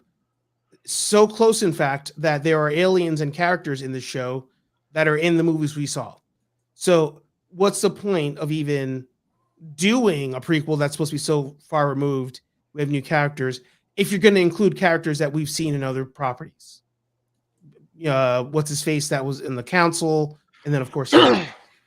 No, and I agree with you. Like, that made no sense. Like, that was where one of the biggest things I was like, because I looked forward to the High Republic, because I remember reading the comic books from Free Comic Book Day when Marvel was like, hey, we're doing the High Republic era comic book series. And I was like, ooh, this is really cool. Then the Japanese were like, well, we're going to do a manga version of this. And then Star Wars, then they did Visions where it was more manga-fied. And it was all these stories during this era, but from different perspectives. And I loved it. And then we got this show, and it felt like exactly what you said. Why? Yeah. but I just think, just so we don't harp on this one too long, I think that the show needed to be good, and they hired the wrong person to do it. Somebody who already people aren't crazy about in general because she was the assistant of Harvey Weinstein. Mhm. Um, Wah, so wah, wah. you kind of you set this show up for failure, and at the end of the day, it did it do some damage? Sure. Did it do more damage than Last Jedi? Probably not. I'd say Last Jedi actually was probably a net positive because people have never been so passionate about Star Wars than they did off of Last Jedi, like making so much hate content on it. Um, but I thought that the lightsaber fight when the stranger fought all of them is a top three Yes. lightsaber fight in all Star Wars. But I'm happy the show's gone. You know, plot was dumb. The twin thing was dumb. How he let one of them die, or he thought he let them die without using the force to just levitate both of them, didn't make any sense. And the one thing I'll disagree with you on is I also, when I found out that he learned English for the sake of the show, I was like, you look and you sound like somebody who just learned English for the sake of the show. And it just again, this is our first attempt at an Asian actor being a lead character in the Star Wars property and a Jedi. We ended up getting two in the show, but this is the first time we're going to get a lead Asian character in Star Wars. And you were just like, oh, that other show was really popular. Let's bring him in. And ended up just, I don't even remember his name. It is so unmemorable. The I have his performance. figure. I sadly I bought his figure because I was like, I didn't want to give the property any money, but like I said, this will probably be the one and only time I'll ever get this as a character. That's a human-esque character. So I wanted to buy it as that No, tribute. and that Black Series line from the Acolyte, those are good Jedi to have in the background of a photo if you just want to have like a Jedi army or something, like Sure. that. It fits the bill for that. Absolutely terrible show. I think 19's too high of a score on the show. Oh yeah, I was like, Yeah, but everything you said is what I do want in a Star Wars show, and what you said is a good pitch for a show to have representation. But unfortunately, the people who also would say that have the ability to make a show don't have people there to check them, and they sometimes they get off the rails so far it doesn't bring back it. A show like this only reaffirms the fandom menace that Star Wars is too woke. It doesn't do anything to bring them back. The Reva storyline in Kenobi, it reinforces their negativity. And Disney and some of these people have even said, we don't want you in our fan base if you're going to be negative, which I've seen those racist comments. So I'm not even trying to win back a racist. But at the end of the day, creating a show with the purpose of being divisive does nothing for the fan base. But then also, because it's not what you know, it's what you can prove, Disney still makes money on Star Wars. So it doesn't matter how many shitty shows they put out. It's bad on the hardcore fan side of things, but on the casual side of things, the last Star Wars property that a casual person knows is there was a show one time that had Baby Yoda in it, and I'm still going to pay money to go to Galaxy's Edge. So, and now and what was it? And they just announced for anybody that did not know this, as of I think Wednesday of this week, Luke Skywalker. Luke Skywalker is officially in California's yeah, they announced it version today. of Batu. Yeah, he's in Limited time. California's. But it's the Mando version because they still don't have any OT characters there. Yeah, and Yeah. I know, and we're eventually supposed to. I know Deadpool is no longer on Avengers Campus, but Star-Lord still is. And for those of you that missed out, you had like a limited window to get story time with Deadpool. Yeah. Dave? Okay. Again, one of the things that rubbed me the wrong way was Oh, yet again, we're talking twins. Yeah. Because again, those that don't know, twins were talked about in comics. They're talked about in the books, the novels. Like Dre and Archer both said, you know, Han and Leia had twins. Sadly, we're probably never going to see that in live action, which it is what it is. The whole thing that the whole cover up and conspiracy within the Jedi. I mean, one that just it doesn't make any to me. It doesn't sit like it. There's no logic. I mean, if anyone ever read any High Republic, or even if you go by the prequel movies, the council would never have tolerated anything like that. I mean, this kind of goes against the Jedi Code itself. Carrie Ann Moss. Sorry, could you say one thing? Yeah. Because I hate that I'm interrupting, but Please don't. these the Force creating this person and splitting them into two does two things that, if anything, reaffirms the belief of the Jedi. So they should want to tell other Jedi about it. One, it tells and it reaffirms that the Force is so strong it can create life. Its own bounds. And two, it can create its own balance, and it always needs a balance. And to your point, there's always twins in Star Wars because there always has to be a light and a dark, and they have to balance things out. So the show literally was like, oh, we're going to take the idea of twins, but we're not going to look into the reason why or what people would do with that information. So I'm sorry. And I want to go one step further. I want to just factor this in, as we also know that in Ahsoka we are introduced to our first Grey Jedi in Balin, R.I.P. Balin was a true Grey Jedi because he did not choose to act on the Force out of greed. He was a Jedi that did not convert to the dark side. He went to the middle, and he was one of his apprentice. She was very dark side, but that's what Grey Jedis are. If you follow the tenets of the Grey Jedis, I might disagree, but continue. Oh, we can have tea. I love it. I mean, there's arguments for hours about Qui-Gon being gray. So we won't go there. So anyway, but yeah, he was a great Jedi, but that's a whole other discussion for another episode. The whole conspiracy thing that did not sit well with me. It didn't feel like the Jedi way. That in itself rubbed me the wrong way.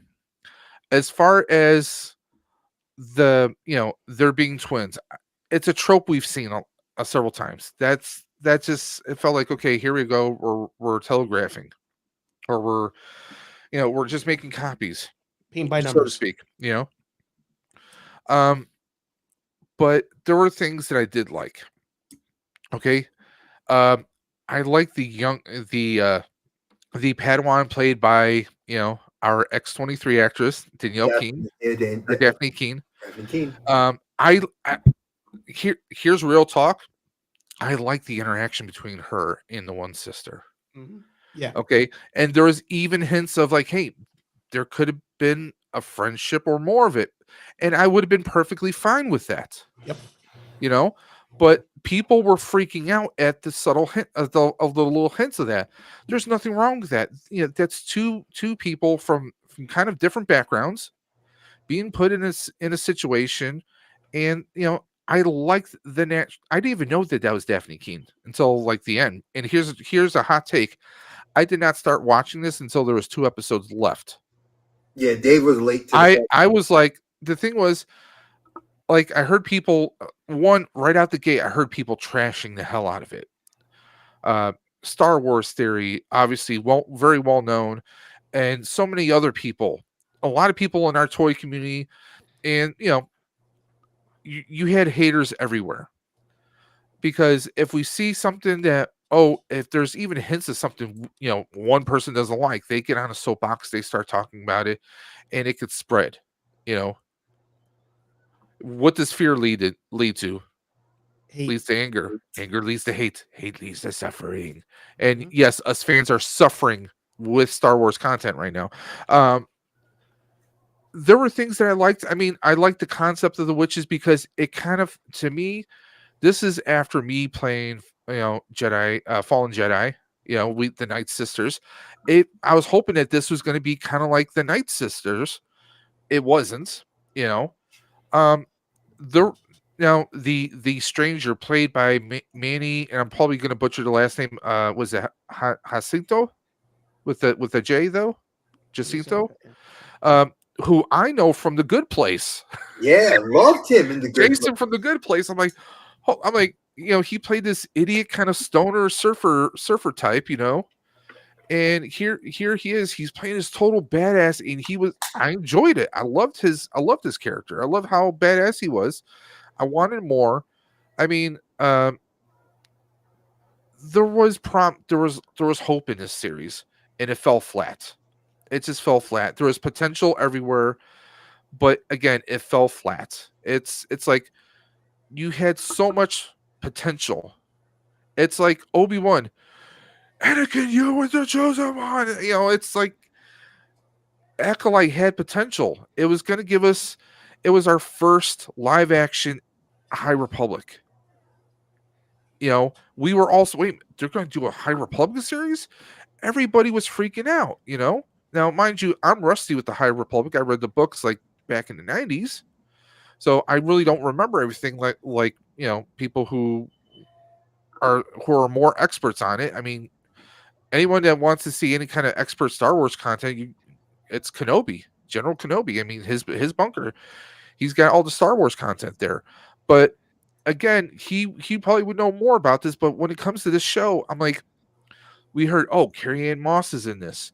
There's so much potential, and it again fell flat. It fell flat, and honestly, the conclusion of the show and how certain characters met their ultimate demise resolution. I was going to say resolution, but yeah, demise. They got what was coming to them. They got what was coming to them. I mean, Madam Web. This is like the Madam Web of Star Wars. I haven't watched Madam Web yet. Yeah, I haven't watched it either. Okay, so this is the Madam Web. Then good. Don't watch it. Don't watch Madam Web. I literally know. I know everything that happens because I've watched people dissect it and make fun of it. But I've heard of certain things in it that just like it kind of cringe. It's Sony trying to do Marvel movies. Let's be honest. The only exception is maybe and this is somebody trying to make Star Wars content that failed miserably at it. Well, there's one person I blame for all the poor Star Wars content, but do I really need to say her initials? KK, Kathleen Kennedy. I mean, we all know it. I mean, say it. But I mean, for the uneducated, that's the thing. This show had so much potential, and it fell flat. It could have been so much more. I mean, the sisters. Again, I can't necessarily blame the actress, but I could, because she did go on several tirades on social media. There was one famous one where I saw where she was live on Instagram, but she was kind of like trying to fight back the haters, but she was coming off very with her own hate while she's like doing her hair. I mean, if you're going to address the public, I mean, are we just a distraction while you're fixing up your braids while you're doing your hair? But to be fair, there's some pretty wild comments in her. Oh yeah, I've seen. Yeah, I mean, let's be honest. I said this to Dre. In 2020, and this was 2024 at the time. There's still a lot of hate. There's still a lot of ignorant ass people out there that just won't open up their minds to possibilities. And when we get that, I think that also, I mean, without that, would the show have been better? I don't know that it wouldn't have been better, but it could have been better received. Because we've seen some movies and shows that were hated at first, but have become cult classics.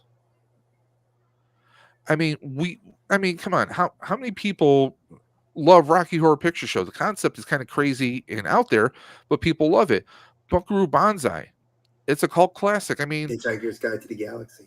Think of the original concept of RoboCop. I've been watching the documentary episodes on Amazon about RoboCop. The whole concept is so way out there, but it it is a cult classic. A lot of people love it.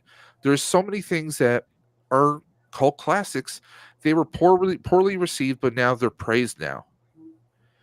This could have had potential of maybe kind of surviving. I mean, hell, Solo. A lot of people damned it. I enjoyed the hell out of Solo. I loved Solo. Okay, but a lot of people damned it. They were making like my whole negative thing about Solo was how the actor was doing that. He was trying to do like this weird voice, and it just didn't sound like Harrison Ford at all. I don't know, but that's my only gripe about it. I do think with Solo, it was too close to Last Jedi. I think if it didn't come out at the same time as Last Jedi or within 6 months of Last Jedi, we would have given it a better chance. Yeah. And but what about but see, if you looked at Solo, how many people bitched and moaned like, oh, look at the robot. She's in love with a pansexual Lando Calrissian because Lando Calrissian's pansexual and he doesn't, and who cares about it? We all know he was a player. He's a pimp. But that's hello, Leia. Here's the thing. I mean, that's when they take it too far. Like that because here's the thing. At that point in time, when that movie came out, I was consuming all of the content in the realm of go woke, go broke. I was bought in because I was so mad at Last Jedi. There are TV shows that I now watch that I'm like, you asshole, like if you had just ignored that content and watched it, you would have actually enjoyed yourself. But I didn't because I was in that world. I was in that mindset. Mm-hmm. So when thinking about Solo and when they did that with Lando Calrissian and the robot, or the droid, I was like, even in hindsight now, I'm like, you didn't have to do that. That's one where I'm like, I mean, you guys were just like, let's see how far we can go. And did you have to? Like, you didn't have to. I can see your point with that, but also let's be honest. Lando's the most suave ass mofo in Star Wars that even the droids are swooning for him. Let's be honest. I think that was kind of the joke. But he was swooning over her in that movie. He was the one that was like, oh my god, like it wasn't.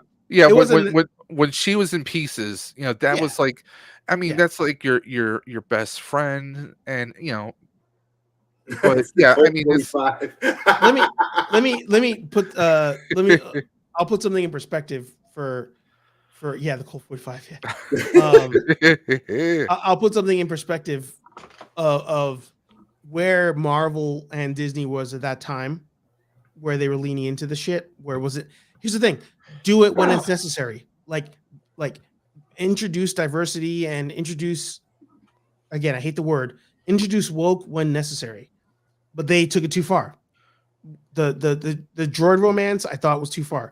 But my number one all time with Disney and Star Wars, and sorry that we've taken your spot, Dave. I'll rescind my time. I'll rescind my time after. Huh? What?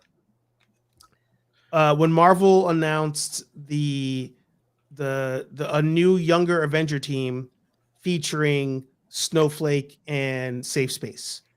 Like when they announced those two with their team, I was like, you're literally making fun of the shit now. Like you're going so far that it's almost like parody. And sure enough, that comic series made it all of maybe one or two issues. Because it was just like even people that are consuming woke content on purpose are like, this is too much. Mm-hmm. Literally too much. So Freeform. This is going to be done more because Freeform. I mean, the Runaways was great. Was it Runaways? Is that what it was? No, there's Runaways, and then there was Cloak and Dagger, and then they had the crossover. Cloak and Dagger was their like, let's have the black guy and the white girl, like they can't be separated because they're drawn to each other by this weird connection. But I don't think anybody had issue with that. Nobody cared about that one. Nobody cared about that. But the Runaways had like the parents that were abusive, the adopted girl, the bisexual girl. It did that, but I don't know if you're look at Dave. Pull it up. Pull up. Marvel, Safe Space, and Snowflake. because I think we're talking. I know Runaways. Like I Like, actually. am I missing something? Because You're missing it. I'm happy now. Like I want Dre, to know. you're missing it all. You're missing it. This excites Yeah, yeah. me. Like I How want to dare know. you? I did a whole video see. on it. I had to delete it because I was trying to like purge my channel of like angry videos. Yeah, I'm trying to I love was the a- angry video. finding I was Reddit legit- here. Let me see here. I was legit on I was going out with this girl, and I was like, "Look at this shit! Look at blah blah." And again, a year later, I was like, "Bro, what's wrong with you? Like you're literally talking to somebody This? who doesn't give a shit about." Yes, What? you never saw this? What? It's a whole team. They made a whole team. This is DC? No, it's Marvel. Oh, why is No. Peacemaker in the bottom pictures then? I don't know. Yeah. So wait, this is the new Warriors? Yeah. Oh, it's New Warriors. There you go. Yeah. Yeah, 2020.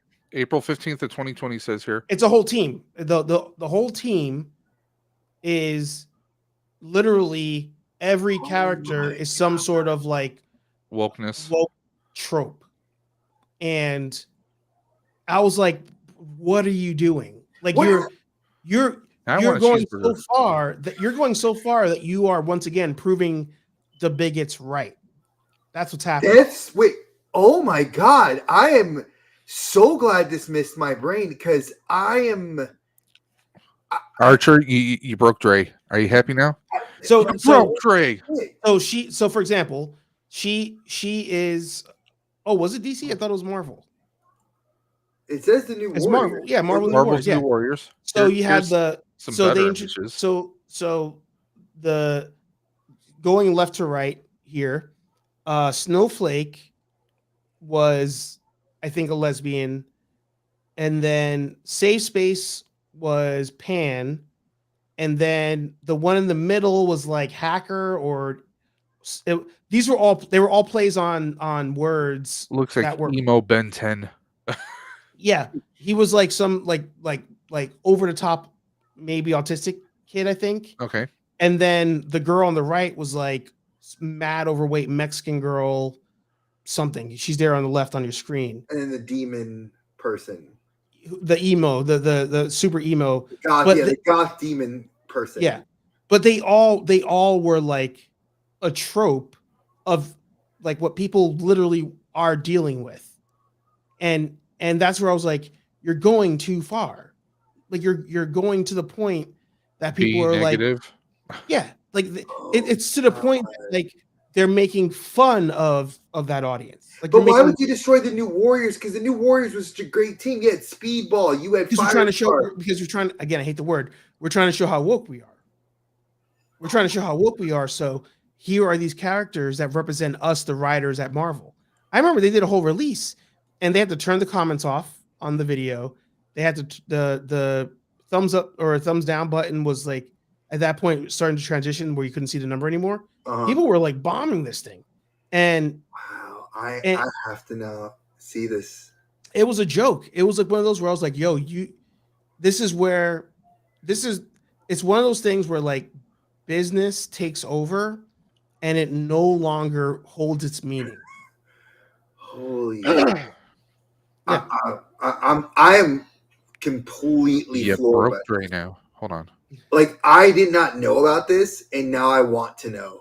Yeah, if you can find the YouTube video, like you guys should watch it. It's going to. So bad where they're justifying releasing that comic series. And here's the interesting thing: if you go back to, I want to say it was like the mid '90s when they were like, oh, Alpha Flight has the first, a homosexual superhero. Yeah, which wasn't true at that time, but it was that Marvel wanted to, because homosexuality was now becoming more prevalent. They wanted to start, and I'm not trying to offend anybody in the LGBTQ plus community by me saying this.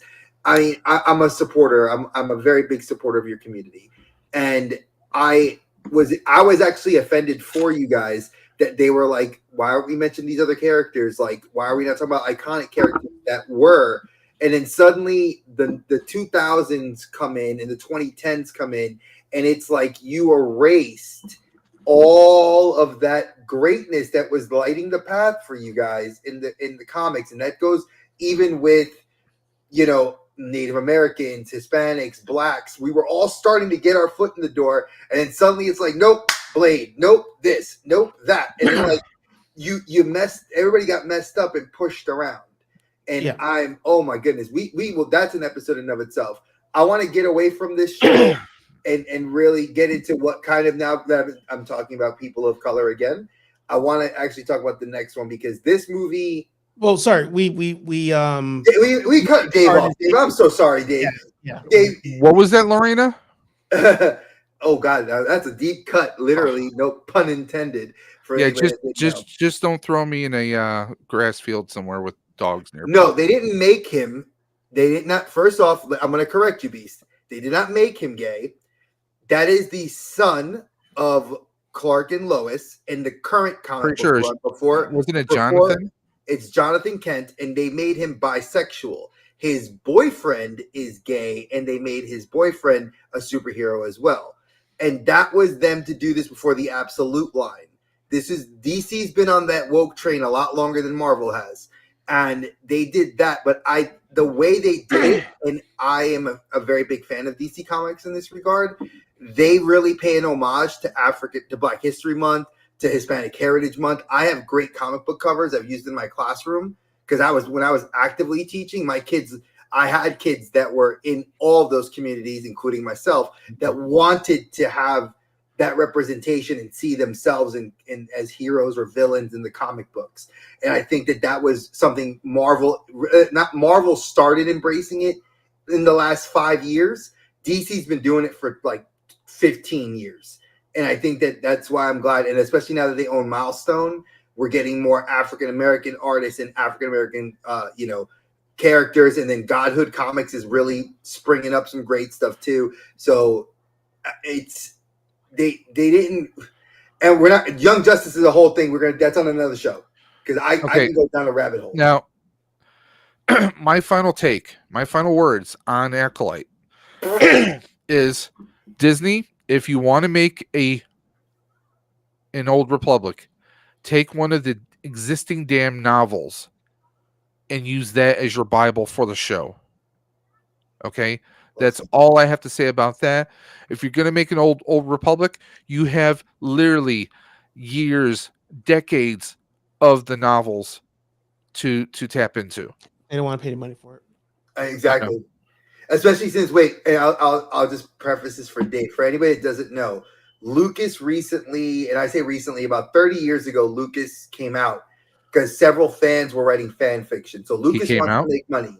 So the way Lucas wanted to make money was, he said, hey, I will let the fan fiction, if I could get and he took a 10% cut, giving the actual writer and artist 90% of the actual credit and funding to continue the story. So that's why we have stories about Thrawn. That's why we got the stories about, Rebels. We've gotten the High Republic storylines, the Old Republic storylines. But he considers them official canon if they make a certain amount of money back then. So I just wanted to preface that. And we're going to preface this into the third slide now, or the fourth slide. No, we're going third, because I don't want to go into the fourth slide. This is the third slide, technically speaking. Oh God. Yeah, I hate you mean the third content. There you go. All right. So the fourth content we're gonna leave off, because sadly Archer didn't see that. And you can't have an opinion on something you didn't see. So we're gonna leave that one. And this one is actually one that really I took a lot of offense to what people said about this film. And I'm gonna say this because Dave has known, as long as Dave has known me, the line that I sent him the video this week. I think I even sent it to Archer. My absolute favorite line in a Disney Plus TV show was, I'm a black man wearing the stars and stripe, carrying a shield that doesn't belong to me. I have no powers, and I know how people look at me, but I do this because I have to. That is powerful. It gives me chills, because I no longer am looking at Chris Evans when he passed the torch to Sam, that was for us to get off our asses, not us as in the collective us, because everybody here loves Captain America, and I do too. Third favorite superhero out of all my fucking superheroes. Own the hot toys, the action figures. My daughter loves Captain America. Folks, I fucking love him. Love him, love him, love him. This movie was shitted on by the critics. 33%. It actually got lower. This is an aggregate score of what I collected over 20 websites that criticize this film. 33%. Do you know how low that is? Just mathematics, folks, to get a 33%. Now, these are paid sites that paid critics and content creators. Funny thing is, those same content creators in their comment sections, when I went through a few of the videos, all had their fans make them make another video, and they saw it for a second time. And suddenly, their opinions changed. And when you go to Rotten Tomatoes, you can see this film got a 79%, but it's an 84%. Here's why. I gave this film, when I saw it, an 8.5 out of 10. It would have gotten a 10 out of 10 if it didn't have such choppy edits. If it didn't lack certain elements that it felt like it needed. And it's not for what you think it is. The fact that when I looked at Sam's office, and this is how I tell you guys, Dave and I see movies very differently. Archer is probably the only person on this panel besides Dave and I that I know I respect a great deal that sees it like Dave and I do. He analyzes aspects of the film that you maybe as a casual fan will not see. But if you don't know Roberto Clemente,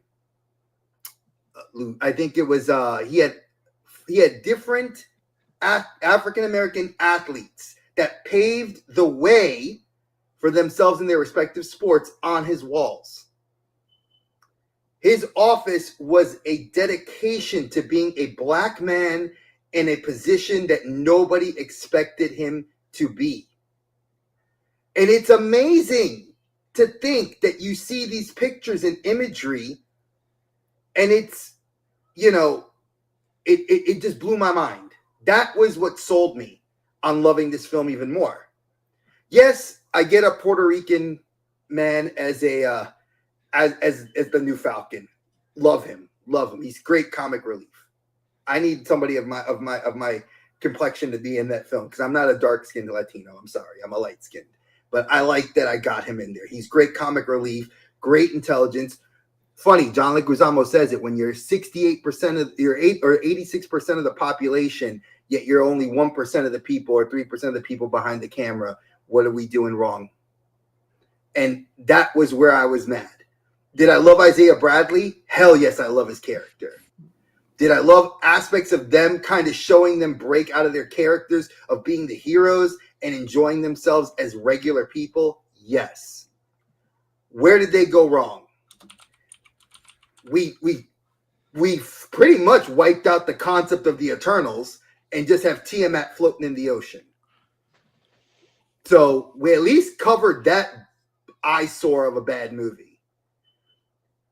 We get adamantium. So we get adamantium. Yay.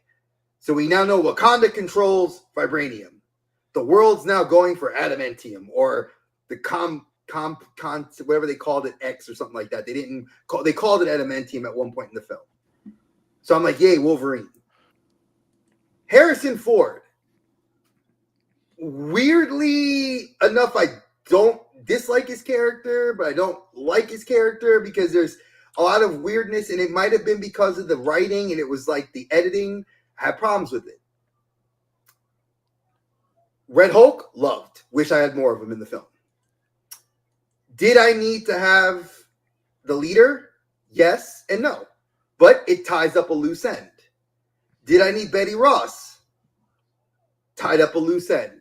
It makes the movies canon. And I get that Disney needed to do that because it was the Fox property. They're trying to salvage it. So yay, win.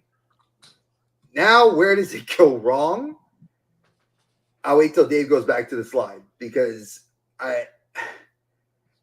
so people expected, and I'm going to say this very honestly, I think people expected a Chris Evans film. I think you guys expected to see Bucky be more of a lead in this role. No, Bucky's in the fucking Thunderbolts. That's his movie. Leave him over there. He was the sidekick in Endgame. He was a sidekick in Captain America and the Winter Soldier. He is a sidekick in this film. A black man stepping into the role, and then people, I love all the people of color and the people that criticized it. He fought Red Hulk, but he has no powers.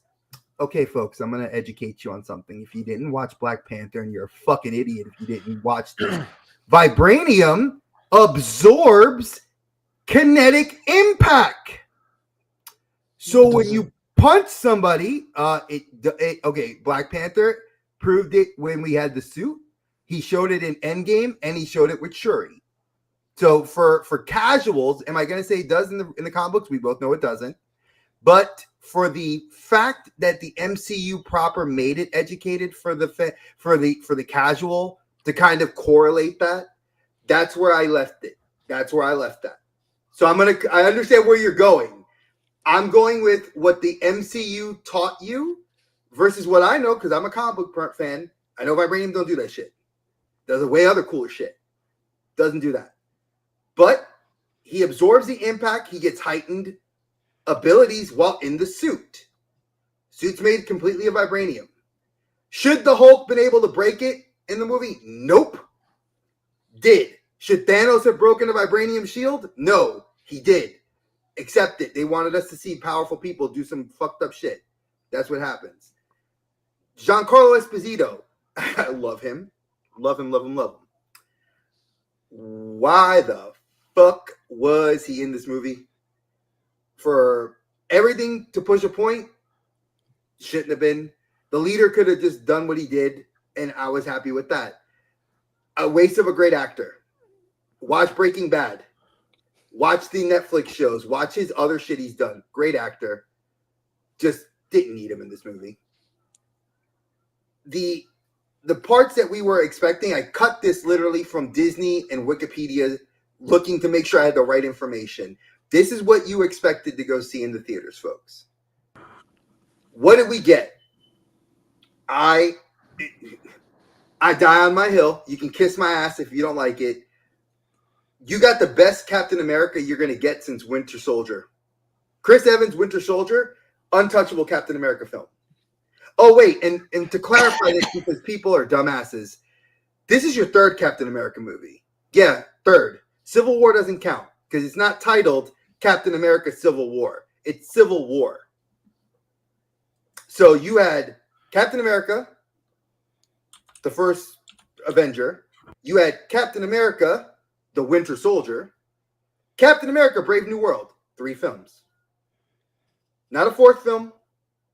If you don't know, like Archer said, Google it.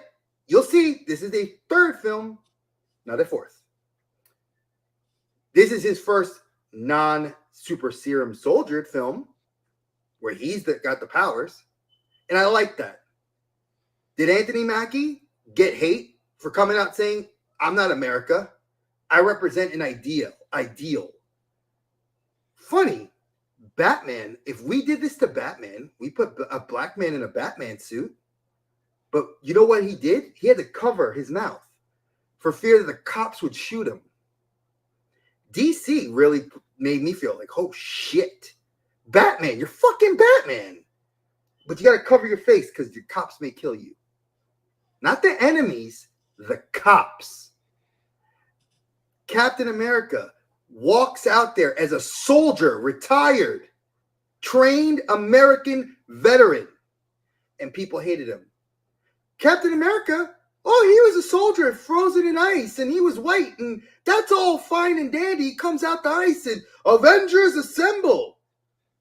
Anthony Mackie was the first motherfucker on that mic on your left. Black Panther walks through the portal in Endgame.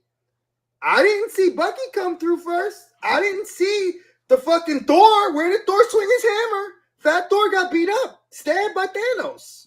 Where was Tony? Slapped up. You guys really want to talk about why there's so many divisive issues and people hating? Captain America's an ideal. Spider-Man's an ideal. Miles Morales wears the suit. It's the what do you bring in the suit to the name to be the hero? Joaquin, I could have put a paraplegic monkey in a Falcon suit. If that guy busted his ass and was the best Falcon I got, a paraplegic monkey it is. But no, you people have said it. You change the race, you change the gender, they go crazy. And that pissed me off. This film is a solid action film. Is there botches in it? Yes. All over the film, there's botches. But do I like the fight scenes? Yes. Did I like the storytelling? Yes. Do I not like how it doesn't really tie me to Avengers Doomsday or Thunderbolts? Loosely ties me to Thunderbolts through Bucky. Would I have liked it to kind of dip into Armor Wars? Would I have liked it to talk about Fantastic Four? Would I have loved it to mention any of the other Marvel films? Yes, but I think that for an isolated film to give me an idea for an Illuminati, I'm with. And I think that that's where I have to leave it at that. If you didn't like this film, hey, you didn't pay your money. I did. Hell, my best friend and my brother bought my daughter, his niece, both the characters because she doesn't look at the color of his skin. She knows Captain America is either the dude with the wings or the dude with the shield. Either which way, she still loves the character. She's 4 years old, about to be 5. And she doesn't see the color. Maybe y'all should get off your asses and realize that ideals make the man or the woman that wears the suit. Because we didn't have a problem with Captain Carter. Oh, man, she's hot. Captain Carter, she's got big titties and a shield, and she can fight. No problem with that. But then again, you get a black man in a suit. No powers. I'm going to leave it at that. Archer. Well, Dave, do you have anything?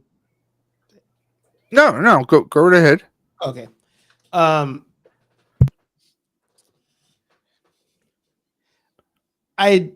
Again, similar to Acolyte, the things you're saying on paper sound great.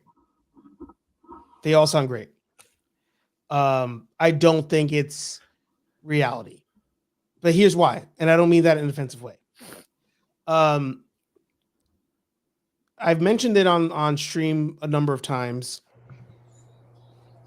that, and I kind of alluded to it with the Star Wars thing, right? Mm-hmm. The amount of us that care enough to do the research, to read the books, to do all that stuff, small piece of the pie, unless you're in certain fandoms.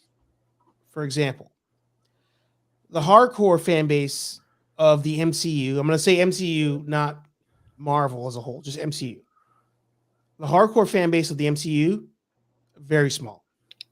And to classify as hardcore, I mean you watch all the TV shows, you watch all the movies, and you have read or watched source material that you identify the movies or TV shows pulling from. To me, that's hardcore. Yes. Now, again, that's a small piece of the pie because you don't have $1 billion movie off of hardcore fans. It is fiscally impossible to do so. I'll give you the other example. The Ghostbuster community. The Ghostbuster community. I'm going to mute myself. The Ghostbuster community, the hardcores, they consume the majority of the total addressable audience. Like, casual people do not consume Ghostbusters anywhere near as much as the hardcore does. On the Marvel side, casuals consume way more content. If I should probably rephrase this into like a pie chart. Like there's a pie chart, and it's like, 25% of that's hardcore, and then the other 75% is casual. gives us 100% of the Marvel pie. But on the Ghostbuster side, it's like almost inverted. It's like 75% hardcore, 25% casual. So that's all in the numbers. Like when you look at the Ghostbuster numbers of in the box office, the fact that they barely hit profitability at any point, it's hardcore is going to see it 3, 4, 5 times. On the Marvel side, it needs to be the only way they hit those numbers is casual people going to see the movie, casual people talking about it, trending on TikTok, the influencers are going X, Y, and Z. Considering that the casual consists of the largest portion of this pie chart, considering that the casual fan is that big in this pie chart, the casual fan only knows Captain America is Chris Evans. That's all they know. And it's not for a lot of them, it is not ignorance. It's not an ignorance thing. They don't go home after watching a societal event like Endgame and say, I'm going to pick up a comic book now. They go home and they go on TikTok and they look at a random influencer talking about some random shit. That's what most people do.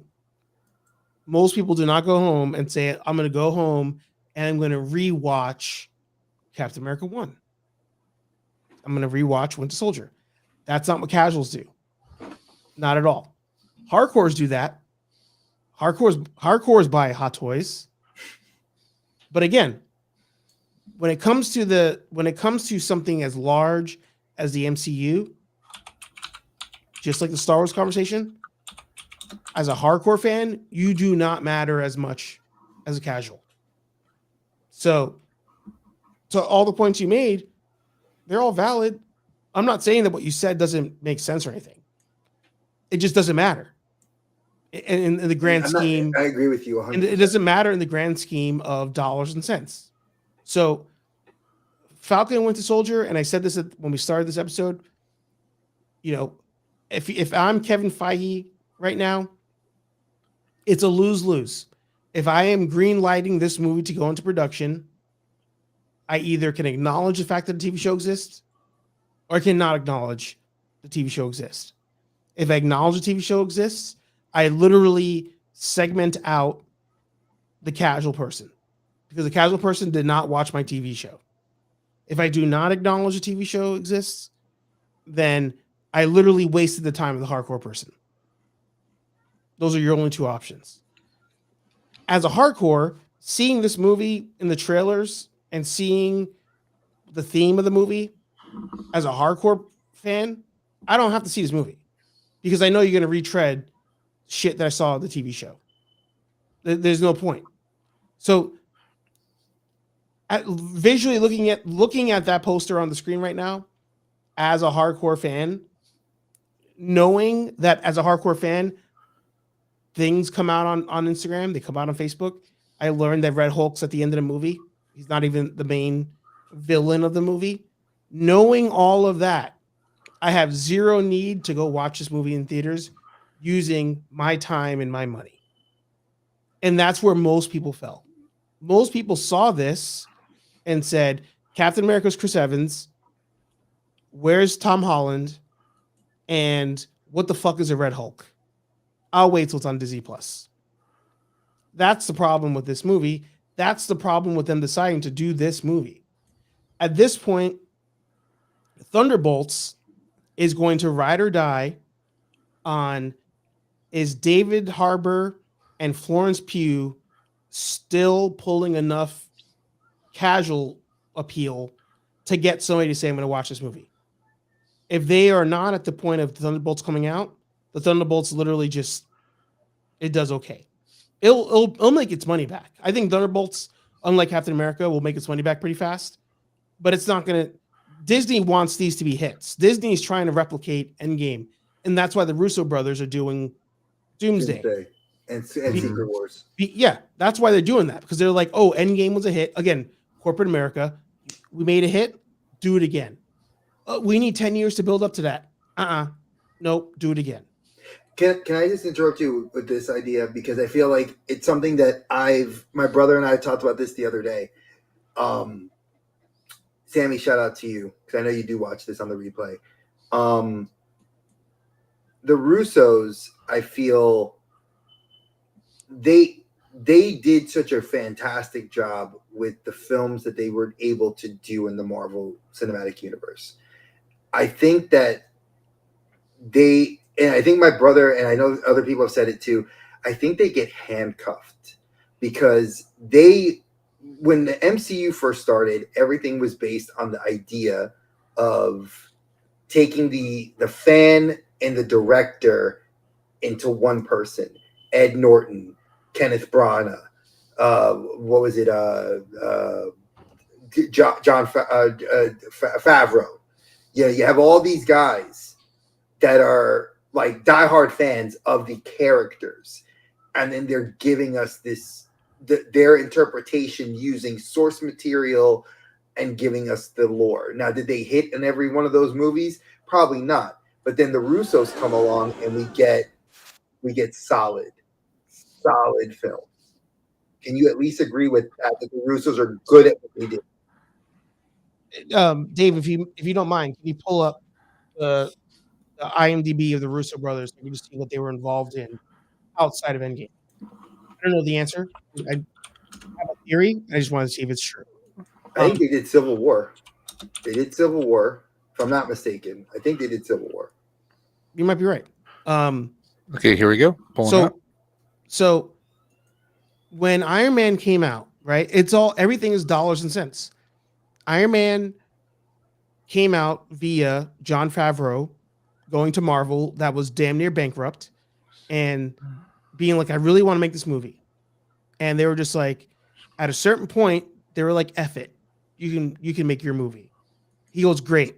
I'm basing this on a story called Man in the Bottle or Bottom of the Bottle, something like that. And this is all going to be written with the intention of Robert Downey Jr. playing Iron Man, playing Tony Stark. And they said, no. Because my man literally got arrested like last year. And he's like, no. Like, trust me. If you're going to give me permission to make this movie, it needs to be him. He is Tony Stark. He's the person. Russo, here we go. So they make the movie. They assumed it was going to fail. Massive. Scroll up, Dave. Scroll up. It's right there. Scroll up. You can see it. They had the 4 films he did. Keep going. Pass you like no up.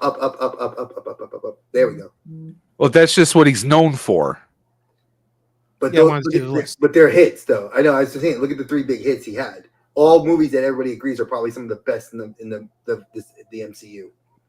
Yeah, but pull up the full list, please. So the movie's a hit, and then Disney's like, "Oh, that was awesome. Do it again." And he's like, "Okay, this is what I need to do it again." And they said, "No, do it again. Do it faster. We need another one." He was like, I'm going to do it.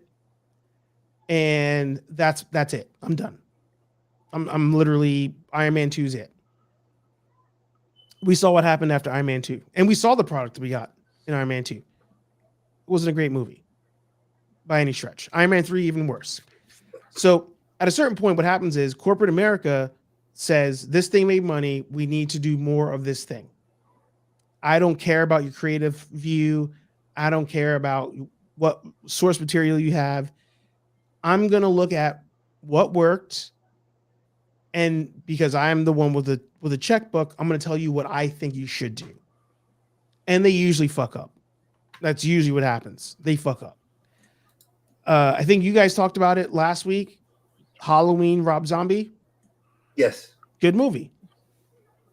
Second one, not as much. Do you know why? Studio said, you fucked up the first movie. And then all of a sudden, when the numbers were coming back on opening weekend, they were like, oh, people like this movie. Hey, Rob, can you do another one? But here's the list of things you need to do in this movie. And he was like, he's like, I'm done. And they're like, no, do another one. And he said, I'm going to do one more. if I'm out of my contract to do a third movie. He bombed the second one on purpose. So I say all that because, and I apologize for the TED Talk. I say all that I love because it. I need this. I need at a this. certain point, the It's the Steven talk. Yeah. At a certain point, the studio's like, this is what I think is going to work, whether it makes sense or not, because this is what I think in my hubris is going to work.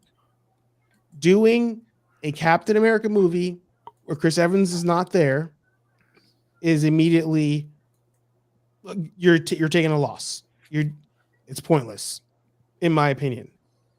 You got a TV show that actually was good. It was actually a really good show. Nobody watched it. And upon looking at that, you still said, I'm going to make a movie, though, because I had that much faith in the fact that the mantle can be passed. Even though in the comic books, the mantle pass didn't work.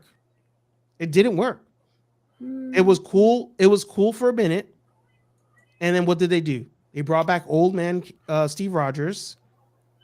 And then eventually we end up having incursions and all that kind of shit. And then we go back to Captain Hydra, then we the incursions, and then now we're back to him though. Now we're back to Sam Wilson. Well, I think we can all agree that readership of comic books is not great right now. For Marvel, yes, I 100% agree. Yeah. So as somebody who in a way I wanted this to fail, I didn't want it to fail because I don't believe in Captain America being somebody else. I didn't want it to fail because I didn't believe you can have Red Hulk be a villain.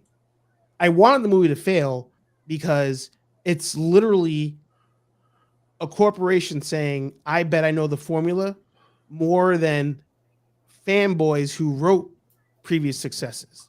I know the formula more than literal logic of the fan base. I'm going to do something because I think this is what needs to happen, and they fucked up. That's why I wanted it to fail.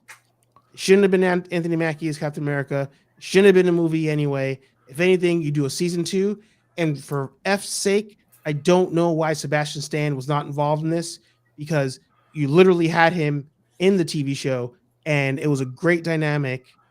Keep it going, if anything, to get people to say, hey, let me watch season 1, because season 2 is doing really good. Can I say 2 reasons why? What's our topic of the show? Woke. You needed to bring Joaquin in because they practically killed him in the freaking TV show, and he had. But did you need to bring him in? Did you need to? You want my honest opinion? No. How did they kill him? How did they almost kill him in the TV show? Yeah, you mean they nerfed him? They nerfed him. They nerfed him in the TV show. Yeah. They put him in. He didn't do shit. Yeah, because he was just the guy in the suit. He was the guy in the chair. That's all he was. Yeah. And because now everybody's CSI. Everybody needs to have a person in the chair to tell you what to do. Exactly. And then you get in the movie and it's like he's a soldier, he's a tech guy, but he's still literally in the military. Falcon again. Exactly. So let's give him. Wait, I'm the guy in the chair. Well, but and here's where like the reason I say we didn't need Sebastian Stan was he. Outside, for the people that don't know, he was in that Trump film that supposedly did really, really well, and he was doing Thunderbolts, and then they have him working on some other projects that he was working on. So he had to go from losing all that weight to then go into doing Winter Soldier again, and then going into now what we know as Doomsday. And I think that knowing that you need him to be the MC in Thunderbolts, which again, Thunderbolts is named after Thunderbolt Harris, which is asinine that he's not even in. Harrison Ford's not even in the movie. You mean Ross? Thunderbolt Ross? Ross. Thunderbolt Ross. Yeah. They didn't put him in the film, and he's not even in any there's no secret stuff. I mean, Harrison Ford's old. I love him to death. Do I want to see him in Thunderbolts? It would have made sense because he in the comic books, again, like you said, I'm a hardcore. I will admit that. I'm a hardcore fan. I know my comic book lore. I know my comics. He should be in this film by all rights and privileges. And I think that's why we have the asterisks. There's also talks that Fisk is going to be involved in some way, shape, or form. I don't want Fisk. That's Daredevil, street level crime. I need Ross, and I need to know why and Sentry because that's Superman. But it's literally Q rating shit. They're just like, okay, like we have Anthony Mackie and this random kid who nobody knows versus Seth Rollins. That's what's on paper. And we cut that. Seth freaking Rollins. And then they're like, hey, you know what? Freaking I'm forgetting his name now. Spanish and Italian actor there. Juan Carlo Esposito. His Q rating higher than Seth Rollins. All right, Seth, all that stuff you shot out. We're torching it. And then they go, oh, wait, but he may not be big enough script wise to make sense. Harrison Ford. Like, but we got to tie up loose ends. You literally had an old actor die. I think he may have had cancer, but you literally had an old actor die, and you opted to recast him with another old actor. I mean, older actor. Older. Yeah, because Hurt was already like in his 60s, and Harrison Ford's is 80. Yeah. Can I just throw this out there? They could have thrown Sam Elliott in there. He's still kicking and acting. Oh, he would have been great. They could have done so many things. But you know, I guess that's my time. Sorry, but no. You're it's good, a Q man. rating. Your time. It's literally a bunch of people around a table. They were looking at information and said, we're going to do this, even though it doesn't make logical sense. And that's why I wanted this movie to fail. And that's why I did. So let me ask you this. I want to ask you this because and people always, I know it was a joke, but as the black man to the Hispanic, black, and Middle Eastern man that loves the fact that we have a person of color that is representing America, the melting pot that it is. Because if you actually look past and this is the historian in me talking, the melting pot represented in Mackie, who I think is doing a very good job as a person that didn't expect to be given the role and is now thrust with the responsibility of now being a leader and a figurehead. I think that's a very heavy is he who wears the crown. How do you feel like, at least from that perspective, that we're getting to see somebody that, I mean, Evans is good, but I think we don't need him anymore. No, here's the thing. It doesn't matter. Like if we're going to do a heavy as a crown, let's have some balls and do an Isaiah Bradley TV show or movie. I want that. You literally built that.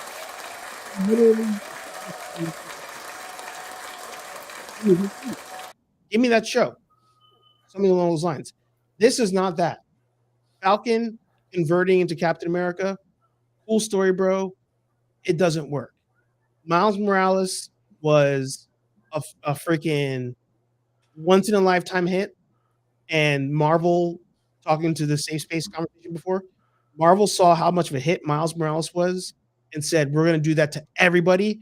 Enter Riri Williams, enter Kamala Khan, enter Sam Wilson, Captain America. They did all that stuff. We got the hip hop covers, we got the whole thing. And it turns out people were just like, I don't care about all this stuff. I like Miles Morales, though. That's cool. You know. What about Gwen Stacy? Spider-Gwen. And Robert, the cosplay community likes Gwen Stacy, but that's about it.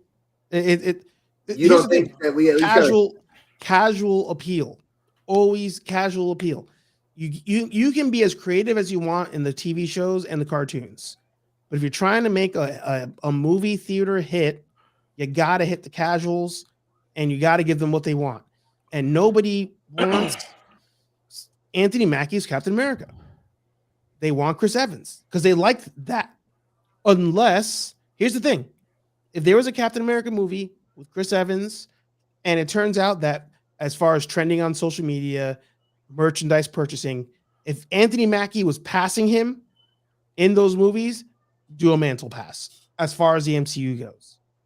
But if that's not the case, you don't have, to me, if I'm CEO, I don't have a case to make another movie. Ironheart, here's the thing. Ironheart will fail unless it's that good. It needs to be like 10 times better than Iron Man 1. If it's 10 times better than Iron Man 1, it'll do okay. But it when people see Iron Man or Iron Blank, Robert Downey Jr., that's all they want to see. That's all they care about. Unless it was an actor or actress that their Q rating in social media is that high, they can overcome that. If for some odd reason Zendaya ended up being Riri Williams, if she wasn't Mary Jane Watson, people would pay attention because Zendaya is pretty damn hot on the Q ratings of social media. There are hardcore stands for Zendaya that watch anything she's in, and they will watch Ironheart if she's in that. They attempted that with Harrison Ford being in this movie. They assume Harrison Ford Q rating is so high, and all the demographics going to go watch this movie because Harrison Ford is in it. No, not the same thing. I can see my time. Oh, I love what he said though about the Isaiah Bradley show. Now, well, I completely agree with Archer, but I just gotta say this: they better not try and bring back Steve Rogers and cast Logan Paul in there. I will fucking riot. That's all I'm gonna say. But first off, Dre, I love you, but you know I have to correct you. Correct me. You know I have to correct you. What did you say about Civil War earlier? I said I thought Civil War. You go if you watch the replay, you got to rewind. You said it's not a Captain America movie. IMDb and Rotten Tomatoes both show it as Captain America: Civil War. No. He said, even though it says that, he says it's not. Yes, that's exactly what I was saying. It's not. It's not. I disagree, but he says it's not. It's not because and here's why I say it's not because Civil War not a solo Captain America. It's very much an Avengers movie. It's a cheat. That movie's cheating. I don't count that. Exactly. Yeah, because if you read the comic books, right? Again, the source material. Civil War is they had the right idea. It is Captain America versus Iron Man. That is the pretense that we needed. What the Sokovia Accords from Age of Ultron, that we needed. We needed all that background to set up getting Spider-Man involved because Spider-Man's in MC. We needed Thor, which we didn't really get Thor at all, which I wanted him. That would be great to have Ragnarok. Or Hulk. Well, Hulk wasn't involved in Civil War. Hulk was off. You needed Thor to kill Goliath. And that's the whole thing. There was a lot of missed moments, but then I liked how they shot. They made other characters shine. At the end of the day, I think it was good, like Black Panther and everything else. Okay, but I personally feel like that film is really a Avengers film. This is the separation of the team. This is the breaking of the band. Mm-hmm. However, okay, like the Beatles. No, the Monkees. What?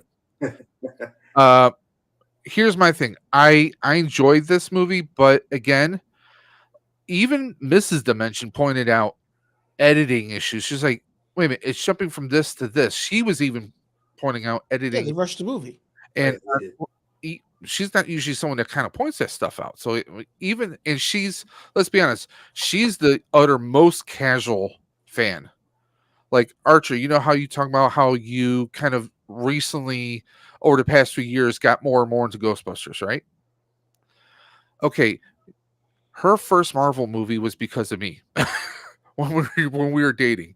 In fact, when we got engaged, we went to go see Doctor Strange. She said, "What's this movie?" I said, "I think you'll enjoy it." She was like, "Okay, whatever." You know, she goes. She loves Benedict Cumberbatch. She loves, she loves her Deadpool. She is totally converted. She even has a hot toy now.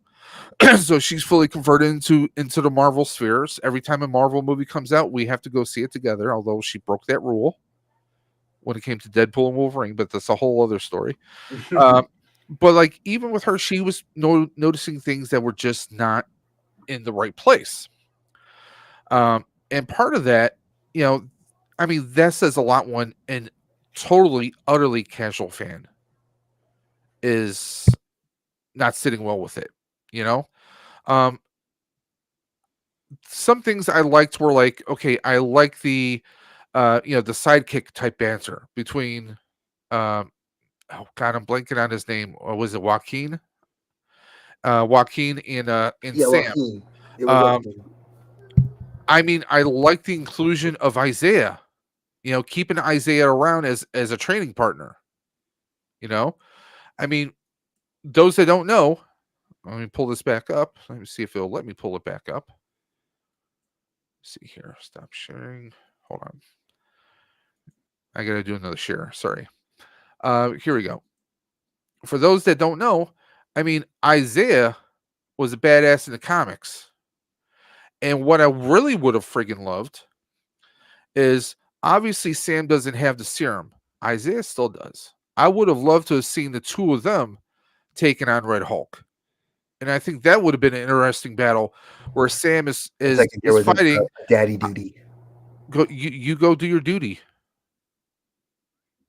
Yeah, I said it. I'll say it again. I would have loved to have seen Isaiah, fighting side by side with Sam. Shield gets deflected. Isaiah catches it. I would have loved to have seen, old man Isaiah, old man Cap. I would have loved to have seen something like that in there. I think that would have been great. But yes, again, like you said, the Q ratings, it's popularity. The thing is, Sam is a very likable character, and there is substance behind him, but they're not bringing it out into the forefront. They did, I mean, capping off, no pun intended, Falcon and Winter Soldier with that speech at the end. That was great. Yeah. That was a great speech. I like Sam Wilson. Yeah. I like Anthony Mackie in this role ever since he was introduced in Civil War. I've liked him, but again, most people don't realize that there's been plenty of people who've carried the shield over the damn years because they don't know the material. They're not ignorant. They're not exposed to it. They only know what they see on TV or what's in the movies. That's all they know. And in every iteration of the cartoon of Captain America and in the movies, we've only ever had Steve Rogers. Falcon and Winter Soldier was the first time we saw John Walker. That's the first time we had a reference to U.S. agents, and people were freaking out like, oh, who's this? It's like, no, I did not want you to zoom in. I mean, that's the thing. They don't realize Bucky was Cap at one point in time. We have dozens of Caps. Hell, you can find images with the big Marvel DC crossover where Superman actually held Thor's hammer and Cap's shield at the same time. It's a whole thing, guys. You can look it up. It could have been written well better, but I think also because correct me if I'm wrong, they went back and reshot a lot of stuff, so a lot of things were changed. I would have loved, seriously, I'm hoping on the DVD or should I say the Blu-ray that they include Seth Rollins deleted scenes. It would be great. I know it's not going to happen, but it would be great. I really would have loved to have seen what he could have potentially have done. Who knows? If I ever see him at a con, I'll ask him about it, but I mean, this movie had a lot of potential. The leader, I would have loved him as just a straight big bad and not some big bad that was under the government's thumb for so many years. Why is he even in the movie? Yeah, I mean, and the thing is, they made him look like he had like coral or something growing on the side of his head. I mean, it didn't look like the leader. I get that they have to make changes. This is the MCU. We have a vision we need to do. This is not the leader. I mean, he's a good actor. He was wasted. He could have been more diabolical, more evil. We know that he can act that. I mean, this guy has been in so many. Hell, he was in Holes. He was in Brother Where Art Thou. I mean, he's been in so many fantastic movies. He is an amazing actor, but they kind of wasted him, I think. And I'm pretty sure he thought it was a waste. Liv Tyler, making her, her cameo as a voice and then actually seeing her very briefly. That was cool. My wife loved the hell out of it, but that's fan service. Yeah. It was fan service. For fans who for again, the hardcores, not the casual. Yeah. It's the thing is there's so much potential. Again, like with Acolyte, there was so much potential in this. They fell flat. I did enjoy it. I love that Cap has a different suit, but also I beg the question, okay, well, obviously his top, unless he hit up Wakanda and say, hey, could you make this number in blue? Unless they did that, then that's not armored or insulated with vibranium, and only the wings are. But again, the wings being ripped apart as easily as they were, um, some of it was like stretch of imagination this time. Mhm. One thing I didn't like was, okay, not that Sam was questioning himself, because any person in his position should be questioning himself. I think if you're in a situation and you don't have any fear or any hesitation, there's something wrong with you there. I mean, hell, even when you had Steve Rogers, he was given orders, but also he was from a different era. But still, he, instead of risking other people, like as soon as he lost Bucky in the first film, he knew that if anyone needs to make a sacrifice, it should be him and can be only him. But also, he had the super soldier formula to give him the backup. We had that scene in the hospital where, you know, uh, Sam says that he's questioning. He's like, hey, wish he would have took the serum. Serum. Yeah. And of course, Bucky was there again. We have there's no MCU, no Disney Plus show that told us that, oh, he's going to run for office. So I mean, maybe that was lost in the editing room floor. What's his motivation for being in office? Does he want more of a steady job? And what state is he going to be a congressman for? Does it happen to be a state where Sam's from, so he can be closer to Sam's sister? I mean, there's 1,000 different questions right there. They could have done way better. I felt like whoever was writing this, like, I don't know, if it felt like they were told real like halfway through, hey, this is we want you, the studio stepping in saying, hey, we want you to do this, do that. And I think that's where a lot of it was. I did like that Ross was trying to hold back when his anger. He knew he felt something going on, and he was trying to fight back the anger. I like that they wrote that in there. I did like that those little bits. But again, it had so much potential. I know a lot of people were mad that we didn't get more of the Red Hulk. A lot of people wanted more of the Red Hulk. But obviously, if you get the Red Hulk, you're going to be tracing it back to Ross, and you're going to out him up front. It's on the poster. Yeah. Yeah. I mean, it's on the poster. I mean, you're expecting to see it. You don't get it till the absolute almost to the end. And then, of course, he goes to the raft. I like that Sam went there to check on him, so to speak. Did he go there to check on him, or did he go there to make sure that he was being contained? Because we all know a Hulk's powers can be pretty unlimited at times. Mm-hmm.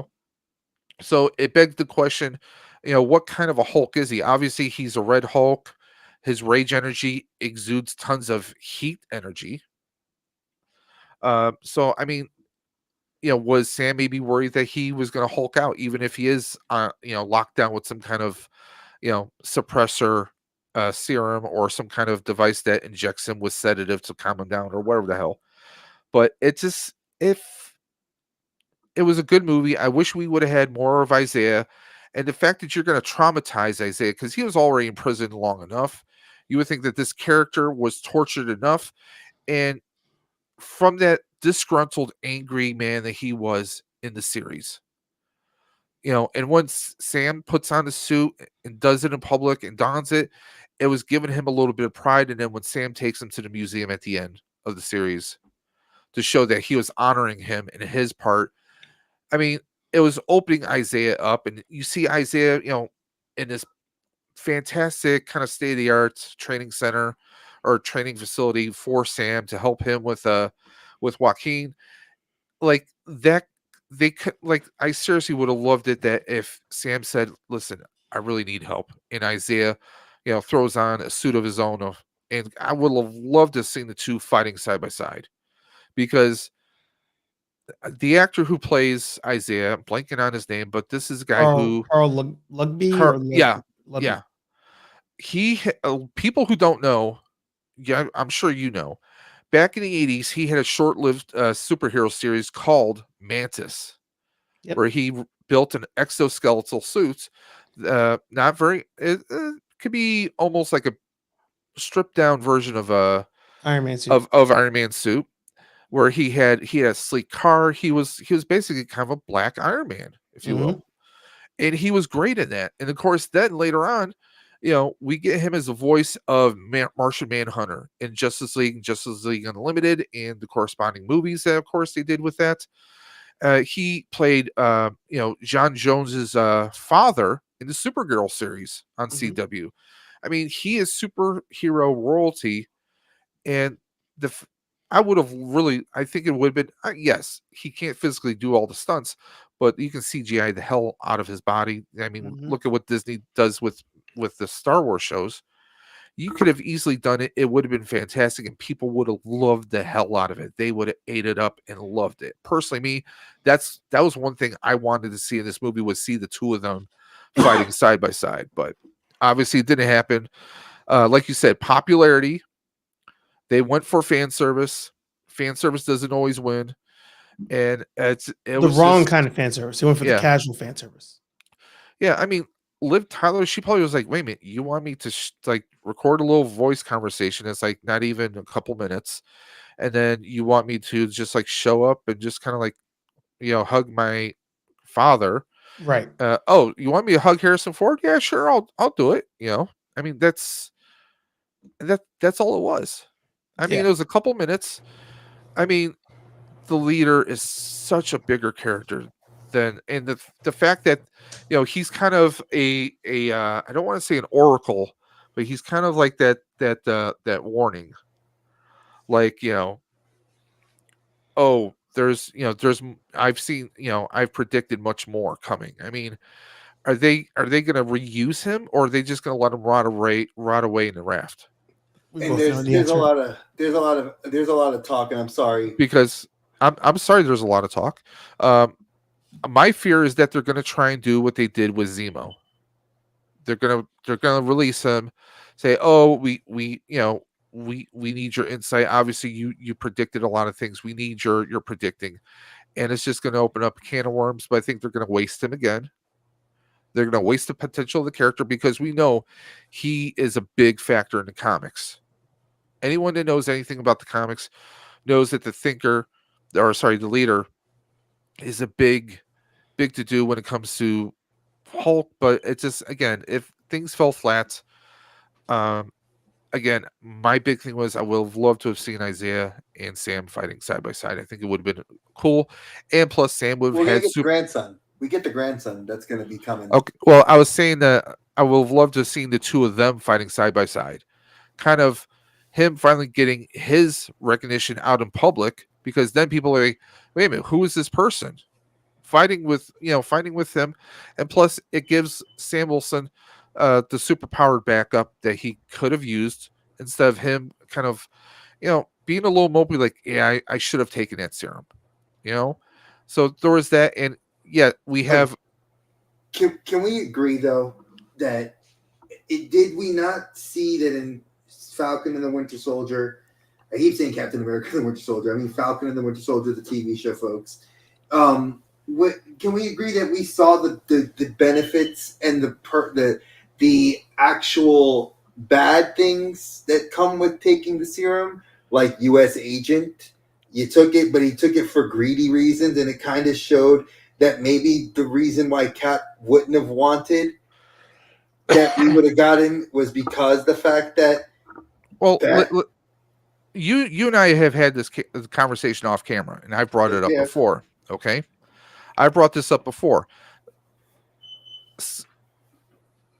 The thing is with Sam is Steve knew that Sam didn't need the serum, that he saw the potential of Sam, because when Steve saw half the world, half the universe snap away into dust and lost Sam, what did Steve do? Steve did the same job that Sam was doing. He was being a counselor to people during a very dark time.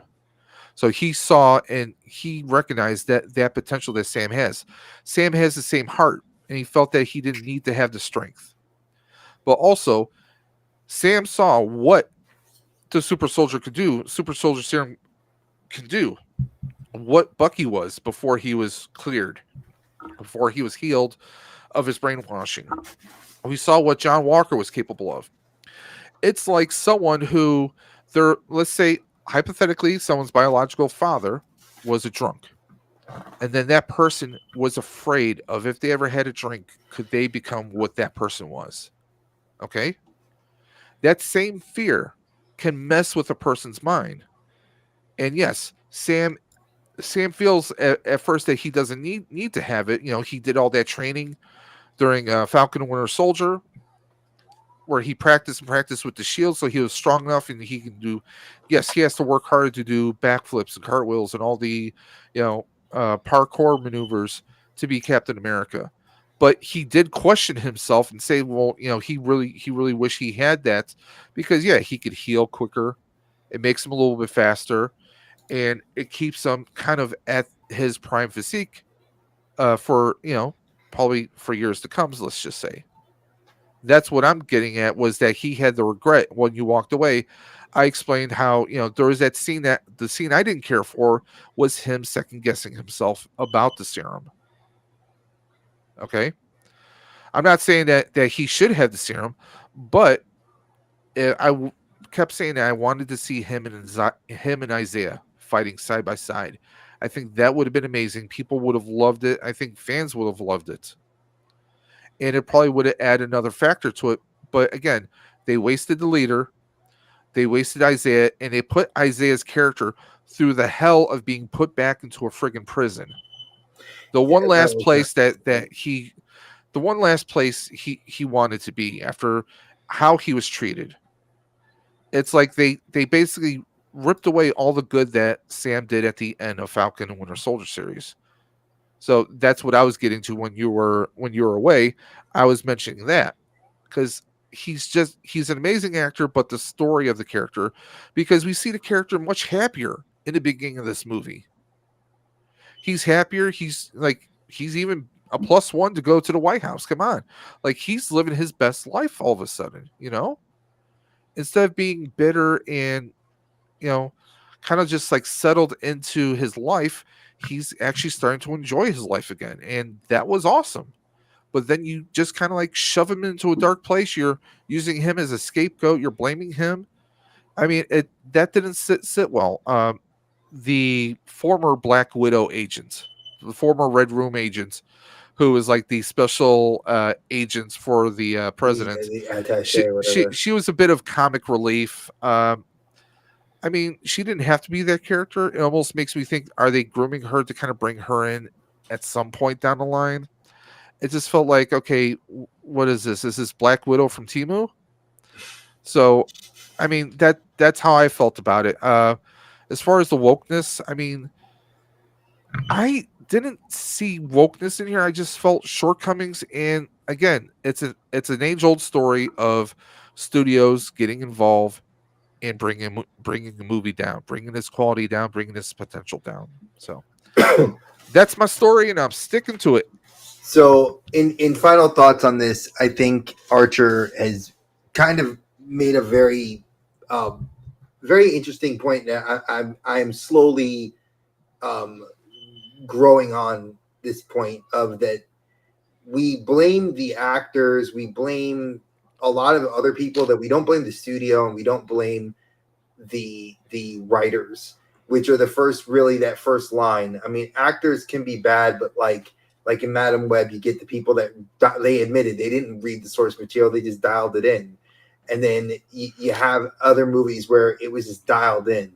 And I'm not, like I said, I'm not disagreeing with anybody's points. I love this film. I'm a huge Captain America stan. I scrolled up here.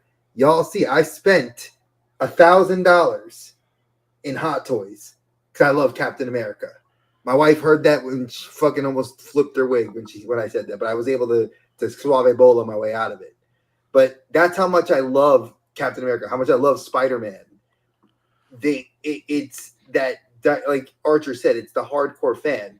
And what you can take away from each of these things that we've talked about today is that the hardcore fan is the silent minority in what Hollywood looks at. Do we sometimes get our wins? We do. Mandalorian, Andor, Sonic. we get them. We get our wins, but they are few and far between. Yes, are we happy we got Wesley Snipes? Hell yes, we are. We are happy that we got an actual Sonic the Hedgehog. That my daughter absolutely loves Sonic now. You get a lot of good things, and she's my barometer. As much as I know I am, she is, because she's the next generation that they're going to be grooming for toys beyond me. They're the next generation of people that they groom to get to become those fans. I get where Archer's coming from. They're not marketing to me, to us. They're marketing to her. They're marketing to my teen daughter. They're marketing to my wife. That'll go because of me, not because they don't look to me and say, hey man, give me Fing Fang Foom. Give me a classic good film. But at the end of the day, we're at least seeing these films hopefully get better. Archer said it best. Thunderbolts really is. My daughter is real hyped to go see it. I'm real hyped to go see it. But at the same time, I'm nervous because it can flop. And if it flops, Fantastic Four has so much it needs to live up to, because that is the true setup for Doomsday. We all know that. Like Thunderbolt, let's put it this way. We only get 3 films a year now, folks. We get 3 films a year. If 2 films flop, Daredevil's hitting. If Ironheart doesn't hit and Fantastic Four does not hit, Marvel takes a big loss, and Disney's not going to tolerate that. The mouse don't like that. So, again, let's hope. I want to say I really loved doing this because I love Archer to death. Y'all don't know. I could say that and y'all think, oh, he's just paying him lip service. No. He is a fucking great brother of mine. I love him. He thinks the way we do. And you guys heard, receipts mean everything. He backed up everything he said. And I want to do this again. So Archer, we're going to get you back here. I want you to come back so we can do this again. Because this, I think, needs to be more. We need to talk about this more. I feel like we don't get 3 people on a show or 4 people on a show really talking. Are you counting me twice? I know I'm a big dude, but come on now. Listen. I still love you, bro. I'm not counting you twice. Your personality is bigger than you. Which personalities? Exactly. Which of the 7? But I want to thank you, Archer. And usually how we end the show, we always ask what you got coming up. Do you have anything planned coming up in the content that we need to be actively looking for? I'm going to borrow your line as I said it in the group chat earlier. Yeah, this is like sell your shit. Plug your shit. Plug your shit. Again, thanks for having me on. There's the new Facebook page, so that's going. The old one will be deactivated. And then I'm going to be recording Ghostbuster unboxing, hopefully tomorrow. What are we unboxing? So I'm Upgrades? now an official ambassador for Tools and Talent Props, so I have an upgrade from them. Nice. I'll be showing that off hopefully this week. Cool. Yeah, I want to buy that little pack stand thing that they got going on. I think they're the ones who did that. Yeah, where it clips onto the Alice frame, and then it's. Yeah, I want to order that very quickly because my guitar stand's just falling apart. My code is in my description somewhere. We'll have it down in our Might even be Hey Archer. Yeah. So we'll put it in our video description. I think we missed, like Dave said, we missed minus 1 or 2 of your links. We will definitely have that updated again and edit this before when this video comes out. So you guys will, when we actually have it go up probably tomorrow or Sunday, be expecting it. Anything else? No, like I said, thank you for having me on. Good conversation. Cool. I know Is this for the me, new page right here? Yep. Ooh, I like it. I have to definitely Damn.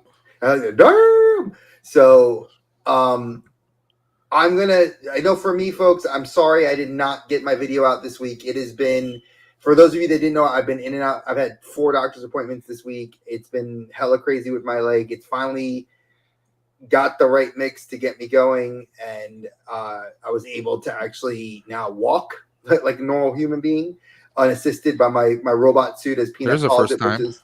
Peanut calls it my Iron Man suit, which is my walker, and my cane. I've been able to walk without them for the last day since yesterday and earlier today. So knock on wood.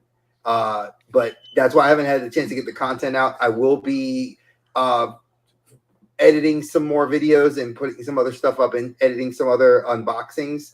I have several stuff that hasn't been unboxed yet that will be. I have a couple of toy reviews for SH Figure Arts for the Monster Arts. That'll be the Godzilla from Godzilla X Kong and the Kong that I'll be editing and doing as well. That should be hopefully up next week. And that's all I got for me. I do know that we are off next Friday. So Dave and I are taking a much needed break because we love all the guests and we love doing this stuff. But Dave and I factored in that to keep us with that vivaciousness and the energy you guys love us to have, we fucking need a day off. So we're taking next Friday.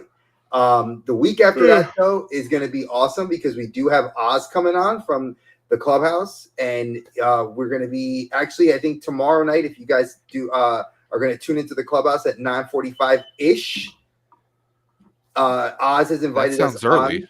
Yeah, I spoke to Oz today. He wants to have Dave and I come on. We do have a spot on the clubhouse that we will be coming on and talking about the ride for Roswell. And thanks for letting me know. Hey, why not? What if I had something going on tomorrow? Huh? Well, if you did, then today. Well, both of us. I figured one of us would go on there. So Oz said he'll invite us both. Okay. Dave, before we close out, did you have anything coming up that we? No, I'm good. Obviously, I got to stream Tuesday Night Talks. I'm doing again this week. We'll see what we have going on. Tuesdays are kind of a hella busy night. So we will see what happens. Who knows? I may go against some of our brethren and stream against their time slots. Maybe Friday, maybe Monday. So we'll see. We'll see what happens. I am in the process of doing some playthroughs. I haven't recorded anything yet though for RoboCop, but I will be taking every opportunity I can to stream and try and push the advertisements for Stream for the Cure. Again, it's going to be a 24-hour stream, guys. Every dollar of your nickel, every dime goes to Roswell Park Comprehensive Cancer Institute.